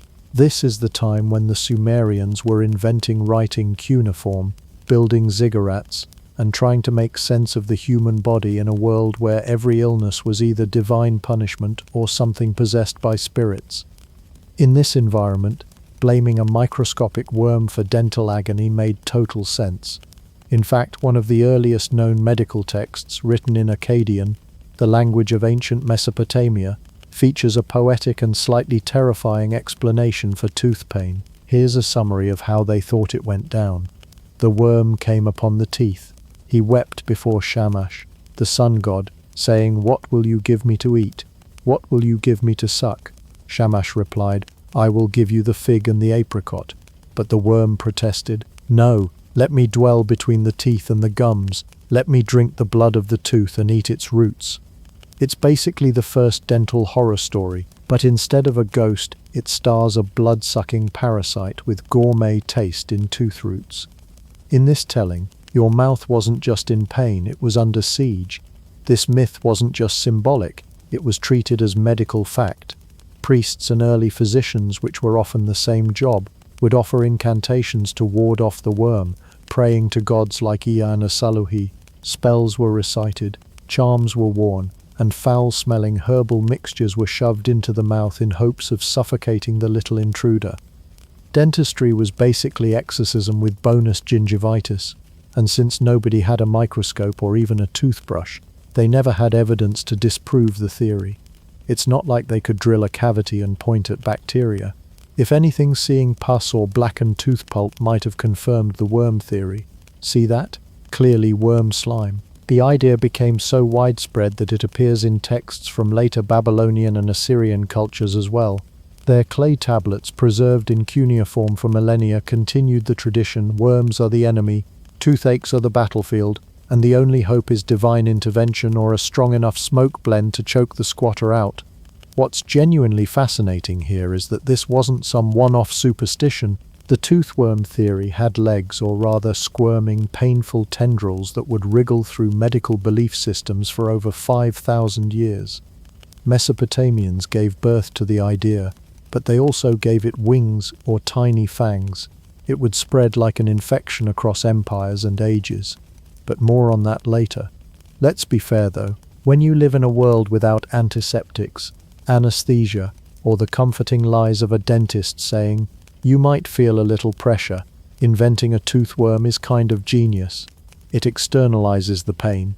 It gives a face, albeit a squirmy one, to suffering. It made an invisible tormentor visible, and maybe just a little bit beatable. Sure, they were wrong. Pain isn't caused by worms. It's caused by sugar, plaque, poor hygiene, and maybe that third mead you shouldn't have chugged. But they weren't irrational. They were trying to understand the unseeable with poetry, fear, and oral fumigation. Honestly, aren't we all? So next time you brush and floss and rinse with minty mouthwash, take a moment to remember your Mesopotamian ancestors. They didn't have fluoride. They had worms. If you thought ancient medicine was just slapping on herbs and muttering prayers, you're only half right. The other half involved poetic threats to imaginary creatures living inside your face. Enter the Babylonians, stage left, with one of history's strangest hits, the toothworm incantation. Let's set the scene. It's roughly 1000 BCE. You're living in Mesopotamia, land of ziggurats, star-watching priests and clay tablets. One day your molar starts to throb. You don't know about nerves, bacteria, or sugar. What you do know is that the pain feels personal, almost like something is in there, chewing, gnawing, laughing perhaps. A local priest hands you a clay tablet. It's inscribed with cuneiform and a dose of pure mystical vengeance. It's not a prescription, it's an eviction notice for your toothworm. This brings us to the toothworm incantation, possibly the most dramatic piece of ancient dental literature ever written. It's part of a larger compendium of medical and magical texts known as the Library of Ashurbanipal, a treasure trove of ancient ailments and arcane treatments discovered in Nineveh, modern-day Iraq. The incantation itself is a spicy mix of myth, narrative, and spellwork that reads more like a bedtime story written by a very tired dentist. Here's how it goes. The incantation begins with a cosmic tale of origin. The gods created heaven and earth. They made rivers and seas. They filled the land with life. And then, somewhere in this divine flurry, a worm appeared. Yes, a literal worm. According to the text, it popped up from the mud and went knocking on the gods' doors asking for a home. The gods offered it fig trees and fields of wheat, but the worm was picky. It said, "No thanks, I want to live in the teeth and gums." Honestly, worst Airbnb choice in mythological history. And what does the worm do in its new home? It drinks blood and eats roots, which, when you squint, kind of sounds like a poetic way to describe dental inflammation and nerve pain. The worm isn't just a pest, it's a metaphor with digestive issues. So how did one deal with this horrifying squatter? Well, the next part of the incantation is where things get biblically weird. A priest or healer would recite the story out loud to the sufferer, usually while preparing an herbal remedy, often involving crushed henbane or belladonna mixed with beer or oil. Yes, beer, not for drinking, sadly. It was for the worm. Because apparently, if you offer the little demon a tasty drink, it might leave your gums in peace. This spell-based dental care came with theatre. The chant was sometimes accompanied by symbolic gestures, burning incense, and even attempts to coax the worm out with bribes. One version suggests warming the jaw to lure the creature toward the surface. Another involves sticking specific herbs into the aching tooth as bait. In modern terms, this is like trying to get rid of a headache by luring it out with a charcuterie board. Of course, all of this seems absurd now, but at the time it was backed by the most powerful force known to man, authority in a fancy robe. Priests were not only spiritual leaders, they were also your local physicians, astronomers, and occasionally pest control specialists. They truly believed the incantation worked, because frankly, people wanted something to believe when their molars were turning into medieval torture devices. Even more fascinating, these incantations were copied and recopied for generations. The belief in toothworms wasn't a quirky Mesopotamian blip, it was canon. Versions of the incantation spread across Assyria and even lingered into early Persian texts. Like a bad dentist, this worm simply refused to leave. What's astonishing is how long this belief endured. Even after Babylon fell and new empires rose, the idea of the toothworm squirmed on. No one had microscopes, germ theory, or Colgate, but they did have stories, and the more painful your toothache, the more convincing the worm explanation seemed. So, next time you book a dental cleaning and grumble about the fluoride rinse, just be grateful no one's trying to chant ancient Mesopotamian curses into your ear while offering your molar a beer, because in Babylon, dentistry wasn't a science, it was an exorcism. Ah yes, the ancient toothworm, the world's most persistent dental squatter. After making its messy debut in Mesopotamia, this fictional freeloading parasite packed its metaphorical suitcase and set off on a world tour. And like any viral idea, pun fully intended, the concept wriggled its way into medical thinking across ancient civilizations, adapting just enough to fit each culture's unique blend of science, superstition, and wishful thinking. Let's start in ancient Egypt, where toothaches were common, dentists were actual professions, yes really, and the idea of a worm wasn't too far off from their overall explanation for health issues. Egyptians believed that the body was crisscrossed with channels, like spiritual plumbing. If one of these channels got blocked, say by an evil spirit, or indeed a rogue worm, pain followed. Dental complaints, obviously a channel invader. Egyptian remedies involved everything from honey, antibacterial, to powdered donkey hooves, less antibacterial, but the worm still got blamed. No direct worm spell has been found in papyri, but references to wriggling pests and infected gums pop up in surgical scrolls. You'd likely get a poultice made from fermented bread and a stern warning about offending a god of health. Also, they didn't extract teeth. They embalmed the pain with ritual and homegrown biochemistry. Still, A for effort. Then there's ancient Greece, where philosophers could ponder the stars but still blamed molar pain on a squirmy intruder. Aristotle, that jack of all thoughts, casually tossed out the idea that decay might result from animalcules growing in the gums.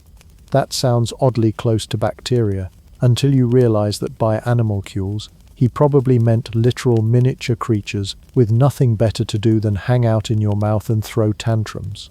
Greek physicians such as Hippocrates and Galen were more focused on balancing bodily fluids because of course they were. Still, the worm persisted in folk remedies, especially among the less philosophically inclined. Spells, herbal remedies, and occasionally smoking the tooth, yes, actually lighting herbs near your mouth, were used to coax out the offending beast. Spoiler, it never showed up. Shocking. Meanwhile, in India, the Ayurvedic system had its own fascinating take.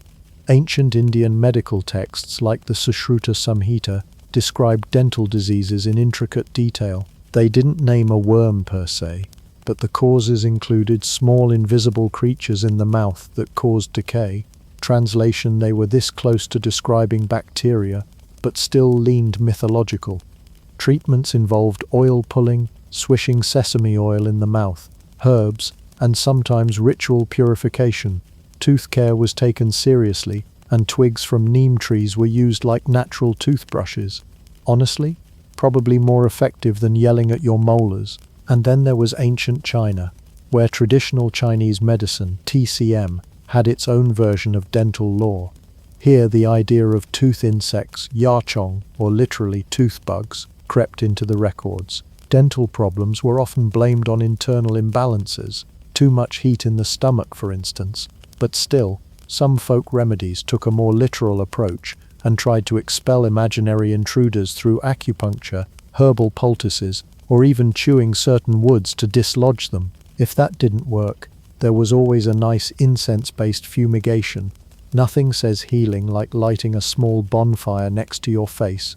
So to recap, from the pyramids to the Parthenon, from the Ganges to the Great Wall, humanity's default explanation for throbbing enamel was not, perhaps sugar plus bacteria equals rot, but rather, yes, it's clearly a subterranean worm monster having a dance party in my jaw. This belief persisted for millennia, partly because people wanted an answer, any answer for pain they couldn't explain. And in the absence of microscopes, bacteria, or Listerine commercials, the worm was as good a scapegoat as any. It was a pan-cultural placeholder, a mythological band-aid, a tiny imaginary tenant everyone could agree to blame. What's truly amazing is how widespread this belief became without the benefit of mass communication. No internet, no printing press, no postal system robust enough to deliver a worm-warned papyrus from Babylon to Beijing, and yet somehow the notion of toothworms achieved global syndication. Take that, Netflix. In the end, what we're really seeing here is a fascinating and slightly hilarious glimpse into how ancient societies processed pain. Without the luxury of X-rays or fluoride, they explained their suffering the only way they knew how, through myth, metaphor, and a healthy dose of imagination. The idea of worms in your teeth may be totally bonkers to us now, but back then it was cutting-edge theory, literally, with bronze tools. And just wait, it only gets worse from here. Some people tried to smoke the worm out, others tried to bribe it, and a few even thought they saw it. Spoiler, they didn't. But that, dear reader, is a wriggly tale for the next chapter. Aristotle was a man of many talents. He explained the heavens, theorized on the soul, invented biology as a discipline, and casually tutored a kid named Alexander who would go on to be the great. But even the father of Western philosophy had to pause and say, "Ow," when a molar flared up. And when it did, he wasn't above blaming an invisible parasite for chewing on his nerves. That's right, the worm was still winning. In ancient Greece, as the torch of intellectual inquiry passed from mystical incantation to philosophical observation, one might assume toothworms would get evicted by reason. Unfortunately, the worm proved to be a stubborn squatter. Before we get to Aristotle's molars, let's give a polite nod to Hippocrates, the so-called father of medicine, who lived in the 5th century BCE. His approach to healthcare was refreshingly empirical for the time. He believed disease had natural causes rather than supernatural ones. Revolutionary stuff. Yet, when it came to toothaches, even the great Hippocrates hedged. He described dental decay and gum disease with some accuracy, even noting that sugary substances contributed to tooth rot. But when the pain became unexplainable, a suspicious little squiggly tenant was still often blamed. The worm remained unnamed but ever present, lurking somewhere between logic and just vibes. Now comes Aristotle, the man whose curiosity knew no bounds. Born in 384 BCE, he dabbled in everything: ethics, physics, politics, animal biology, and apparently oral health. Aristotle observed that worms appear in decaying fruit and meat, so why not teeth? He hypothesized that tooth decay could be due to small worm-like organisms. In other words, he proposed what he thought was a scientific explanation for the age-old toothache mystery. Unfortunately, he was a little too observant, and not quite enough skeptical. Here's how his logic might have gone. Apples rot. Rotten apples have worms. My tooth hurts and smells bad. Clearly it's worm o'clock. Despite his scientific training, he made one fatal and relatable mistake, assuming that correlation equals causation. And once he connected tooth pain to the worm hypothesis, it had the full endorsement of one of history's greatest minds. Bad news for your incisors, but great news for the worm's reputation. You might ask, if they believed in worms, how did they try to evict them? Greek medicine offered a delightful array of remedies that ranged from questionable to call a priest. Treatments included cauterizing the gum with hot irons to smoke out the worm, drinking mixtures of vinegar, herbs, and pulverized minerals, possibly to confuse the worm or your gag reflex, placing garlic or onions on the tooth because if the worm didn't leave, at least your breath could clear a symposium, blowing hot air into the mouth using bronze tubes, under the logic that worms hate central heating. None of these worked, of course, but the placebo effect has always been mankind's co-pilot. What's particularly fascinating is how long the idea endured. Despite growing anatomical knowledge, more accurate descriptions of dental structures, and the rudimentary beginnings of surgery, the worm never left the popular imagination. It remained a kind of symbolic villain, a microscopic scapegoat that explained the otherwise inexplicable. After all, Bacteria weren't discovered until the 17th century. Until then, the worm made for a convenient excuse. And it wasn't just folk belief either. Even medical practitioners and educated scholars casually accepted the worm as a fact of life. Toothaches were common, treatments were ineffective, and pain needed a face. The worm was that face, albeit a very tiny tooth-sized one. The answer lies in human psychology. The toothworm made intuitive sense. You couldn't see it, but you felt it. Pain throbbed, teeth crumbled, and something seemed to be eating your tooth. Enter the worm, the perfect villain that didn't need a visible body to wreak havoc. In some ways, it mirrored early demonology, blame invisible creatures for visible problems. And Aristotle's unfortunate endorsement meant the idea gained credibility, giving it an academic shield against the rising tide of science for centuries. In a battle between reason and deeply ingrained folk belief, the worm held its ground with shocking success, even as Greek philosophers revolutionized science and medicine. They couldn't quite shake the old whisper that maybe, just maybe, a tiny creature was squirming around your jawbone like it owned the place. And so, the score at the end of this philosophical dental duel: Aristotle, Mort, toothworm.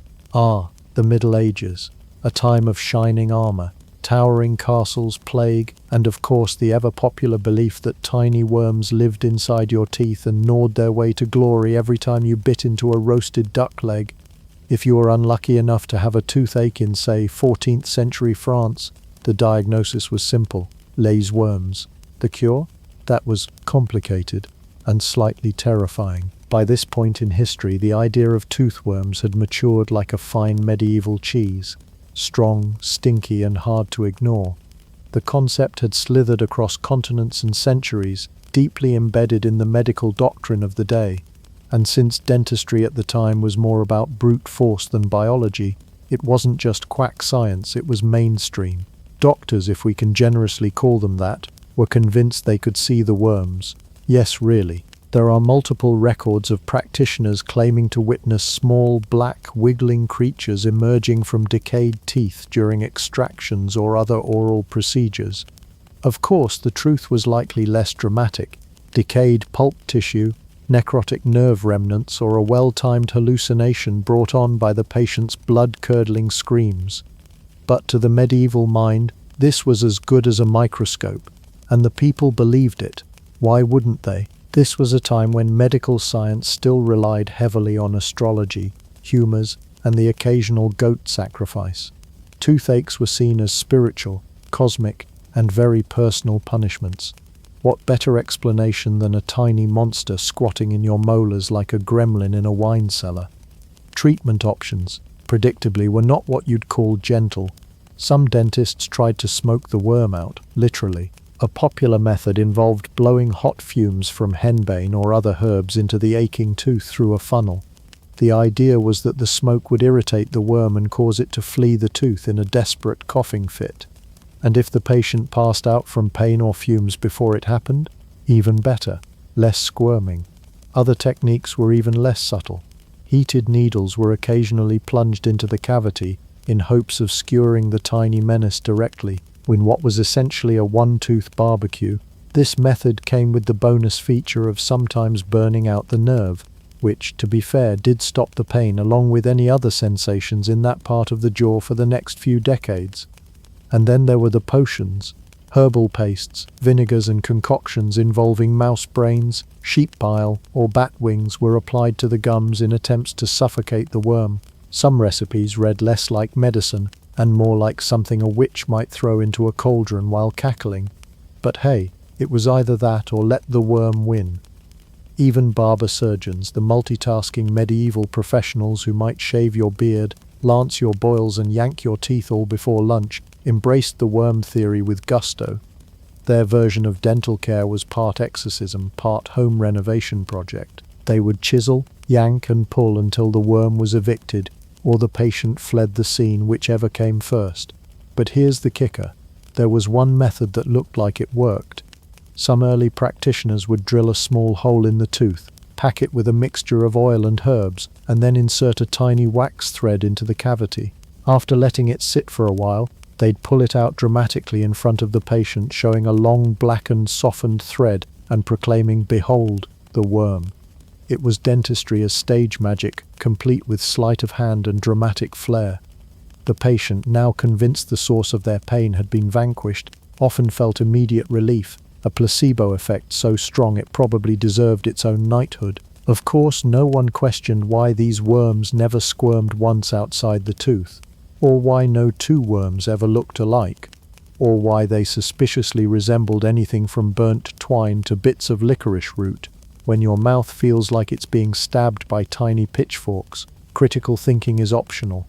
The medieval belief in toothworms wasn't just bad medicine, it was a symptom of a much larger issue, the absence of real anatomical knowledge. The human body was still mostly a mystery, and pain was often seen through the lens of morality, sin, or spiritual imbalance. Worms offered an easy scapegoat. You weren't sick, you were infested, and infestations could be smoked, stabbed, or screamed at.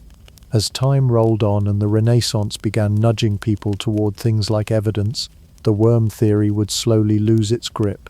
But during its heyday in the medieval period, it was as real to people as dragons, divine right, or the Black Death.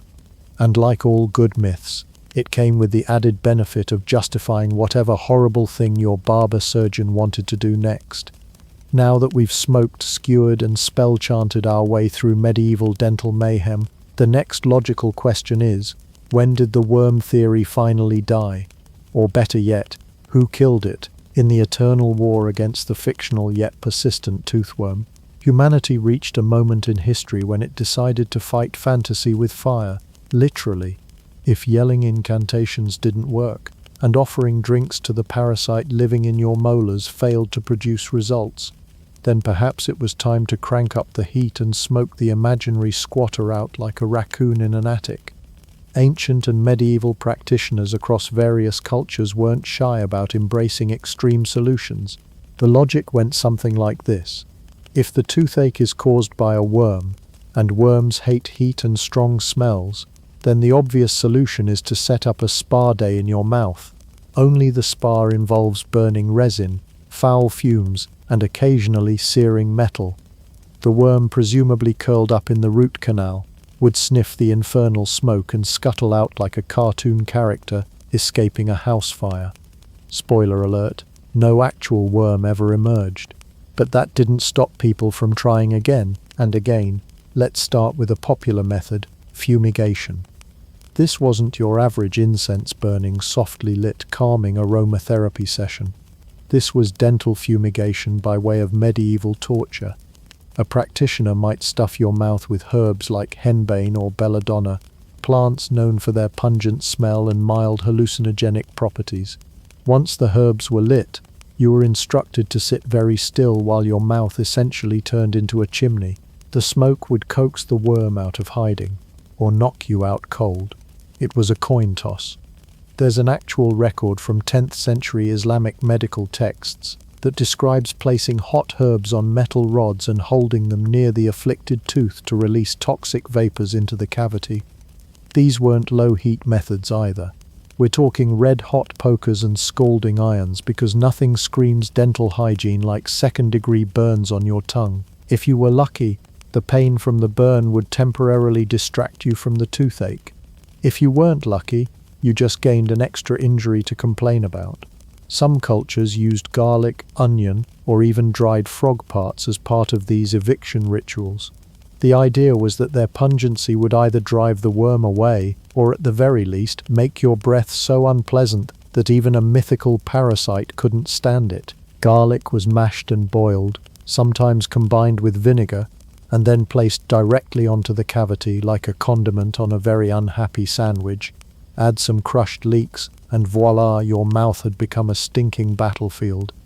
Then came the scorched earth tactics, direct heat application. If fumigation failed, some desperate dentists believed that the worm needed to be taught a lesson.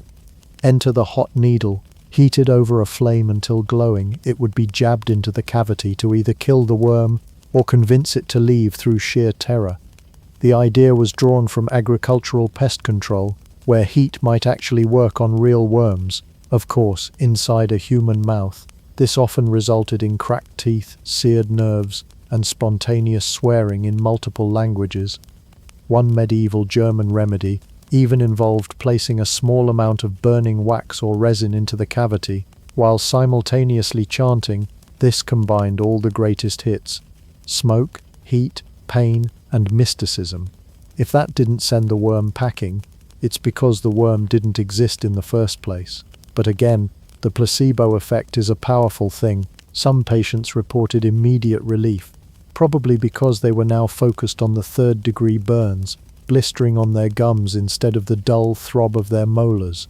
In some parts of Eastern Europe, practitioners made small clay pipes that funneled smoke directly into the mouth. These devices were like early dental vapes, except instead of peach-flavored mist, they delivered a nose-hair-singeing blend of burnt goat dung and sulfur. In theory, this cleansed the area of bad spirits and rebellious worms. In reality, it mostly cleansed your sinuses and your will to live. What's truly fascinating and horrifying is that these techniques were widely accepted, not just by quacks and back-alley healers, but by learned physicians who truly believed that a tiny creature, birthed from decay, was gnawing its way through your teeth. And while modern dental professionals today might cringe at the idea of pouring smoke and fire into a cavity, the fervor behind these ancient methods reminds us of one key point. When humans don't understand a problem, we often opt to solve it with unnecessary fire. By the time the Enlightenment rolled into town, bringing microscopes, anatomy lessons, and powdered wigs that could probably host a flea circus, science was starting to shine its flickering lantern into some very dark corners of human understanding. People were dissecting bodies, cataloging organs, and mapping out the human nervous system like explorers on an anatomical treasure hunt. In theory, this was the age when the truth would finally triumph, and the mythical toothworm would be tossed into the same historical dumpster as humours and bloodletting with leeches. But the truth, as it turned out, had stiff competition. Enter the 17th and 18th centuries, an age of contradiction, where Isaac Newton could rewrite the laws of physics while some dentists were still convinced your molars were infested with wriggling larvae. Dissection after dissection revealed no such creature. Anatomists sliced into skulls and picked through molars with surgical precision, and still nothing. No worms, no nests, just a lot of rot, pus and pain. But belief, that was harder to remove than an impacted wisdom tooth. Toothworm theory had burrowed so deeply into cultural consciousness that even the Age of Reason couldn't dig it out. Despite medical schools emerging and surgery becoming a respected discipline, patients still whispered to one another about the worm, and some physicians, bless their 18th century hearts, leaned into the fantasy like it was a marketing gimmick. Case in point, some doctors claimed they had extracted toothworms. With a straight face, they'd hold up a little bit of stringy pulp or a decayed root and declare victory over the vile invader. Never mind that what they were showing off was most likely a bit of nerve tissue or congealed pus. They said it was a worm, and that was good enough for a patient desperate for relief. Bonus points if it was displayed in a jar floating ominously like a pickled villain. There's even recorded evidence of 18th century physicians publishing pamphlets or public statements describing their encounters with the toothworm, complete with exaggerated drawings. These artistic monstrosities made the worms look like something out of a nightmare. Long, snake-like horrors with gnashing teeth, crawling out of mouths mid-scream. It was part horror story, part advertisement, and in an era before Yelp, nothing built a practice like the doctor who kills the worm. Now, to be fair, this wasn't entirely due to ignorance. Enlightenment thinkers were grappling with a new problem: visible symptoms with invisible causes. Germ theory hadn't quite arrived yet. You couldn't see bacteria, but you could see a crumbling tooth. You couldn't see an infection, but you could point to pain, swelling, and a suspicious-looking cavity. Without microbes as a known culprit, the worm was still the most accessible explanation. Grotesque, sure, but tangible. Plus, the worm theory provided a strange kind of emotional comfort. Pain is frustratingly abstract, especially when it gnaws at you relentlessly from inside your own jaw. Saying you have nerve inflammation didn't offer the same catharsis as "there's a horrible little squatter chewing your molars and we're going to evict it." It gave people a villain to blame, and more importantly, a hope for a cure, no matter how imaginary. Even some of the great minds of the Enlightenment couldn't quite shake old beliefs. While the more progressive surgeons in places like Paris and Edinburgh were beginning to use tools that resembled modern dentistry, there were still holdouts. Some believed in hybrid theories. Maybe it wasn't literally a worm, but a worm-like spirit of decay. Others split the difference and suggested that worms only appeared in the most severe cases as a consequence of rot rather than a cause. A rational rebrand, if you will. And of course, quackery thrived in this middle ground. Travelling tooth pullers continued to promise worm removal at county fairs and town squares. Some even used sleight of hand, pretending to pull a small white thread from a patient's mouth and declaring the worm vanquished. Applause followed. So did a sharp pain from the now missing tooth. But hey, worth it, right? The Enlightenment gave the world calculus, telescopes, and political revolutions, but apparently not enough light to completely dislodge a worm-shaped superstition. It would take another century or two, a few jars of actual bacteria, and the invention of dental drills that sounded like lawnmowers to finally change the narrative. In the meantime, the worm theory wiggled on, less a medical explanation and more a cultural relic with surprisingly good PR. By the 19th century, humanity had been blaming an invisible mouthworm for toothaches for over 2,000 years. That's quite the run for a creature no one ever definitively saw, unless you count dentists squinting into candlelight and mistaking a melted gum line for a squiggly parasite. But the 1800s weren't having it anymore. This was the age of science, logic, and mustachioed men in waistcoats peering through microscopes. And slowly, painfully, like pulling a rotten molar, the toothworm theory was finally extracted from medical belief. The end of the worm's reign began with the rise of microscopy. When the microscope came onto the scene in the 17th century, it gave scientists a thrilling new superpower, the ability to see what the naked eye never could. It was like upgrading from candlelight to LED. And once they started looking closely, what they saw wasn't tiny serpents wriggling in dental roots. It was bacteria. Tons of it. Nasty little creatures clumped around teeth like uninvited guests at a dinner party. And while they didn't look like worms, they were clearly up to no good. As microscopes improved in the 18th and especially the 19th century, medical minds like Antony van Leeuwenhoek and Robert Hooke changed the game. Leeuwenhoek, a Dutch cloth merchant turned microscope whiz, took scrapings from his own teeth and marveled at the animalcules squirming around.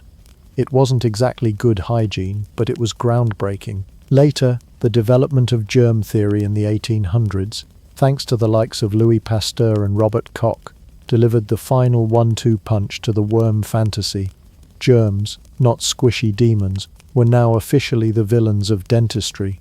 By this point, the worm theory was hanging on by a single decayed thread. Most forward-thinking medical professionals had moved on, and toothaches were being linked to infection, decay, and inflammation, rather than tiny freeloaders taking up residence in your molars. Theories became diagnoses, diagnoses became treatments, and soon, the dental field transformed from a realm of herbal incantations and smoke-blowing mouth wizards into something that vaguely resembled modern science.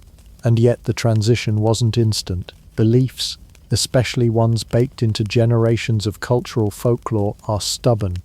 Even as dentists in Paris and London were adopting antiseptics and refining techniques, there were still isolated practitioners, particularly in rural areas, who insisted the worm was real. In some cases they would produce one, yes really, but not by extracting it from a cavity. Instead, they would plant tiny worms inside extracted teeth, or even stage a sleight of hand trick to prove the worm's existence to doubting patients. It was dental theatre, complete with smoke and mirrors, and somehow more horrifying than the toothache itself. By the late 1800s, however, science had sunk its teeth in, pun absolutely intended, and there was no going back. Dentistry as a field finally began gaining legitimacy. Dental schools opened. Licensing became a thing. Tools evolved from barbaric pliers to precision instruments, and anesthesia, glorious, numbing anesthesia, transformed tooth extraction from an act of medieval vengeance into a bearable medical procedure. Meanwhile, textbooks were purged of worms. Medical journals turned to more pressing issues, like how sugar consumption was skyrocketing dental decay, or how industrial workers exposed to certain chemicals were losing their teeth at alarming rates. Worms, that was now the domain of myth, like humors or spontaneous combustion. But as with all good stories, the worm never completely died. It simply burrowed into history books and bizarre trivia lists. Even today, if you dig around in the right corners of folklore or fall into a really strange internet rabbit hole, you'll find modern references to the idea.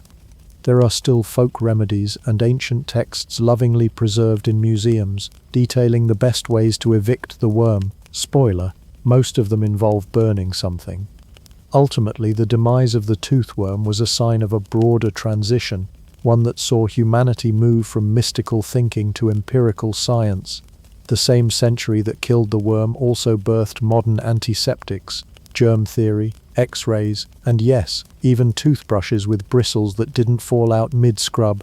The world got cleaner, smarter, more skeptical. And yet it's hard not to feel a tiny pang of nostalgia for the little critter. After all, few medical myths have had such longevity or such absurd staying power. The worm may be gone, but its legacy? Still gnawing at the edges of our cultural memory.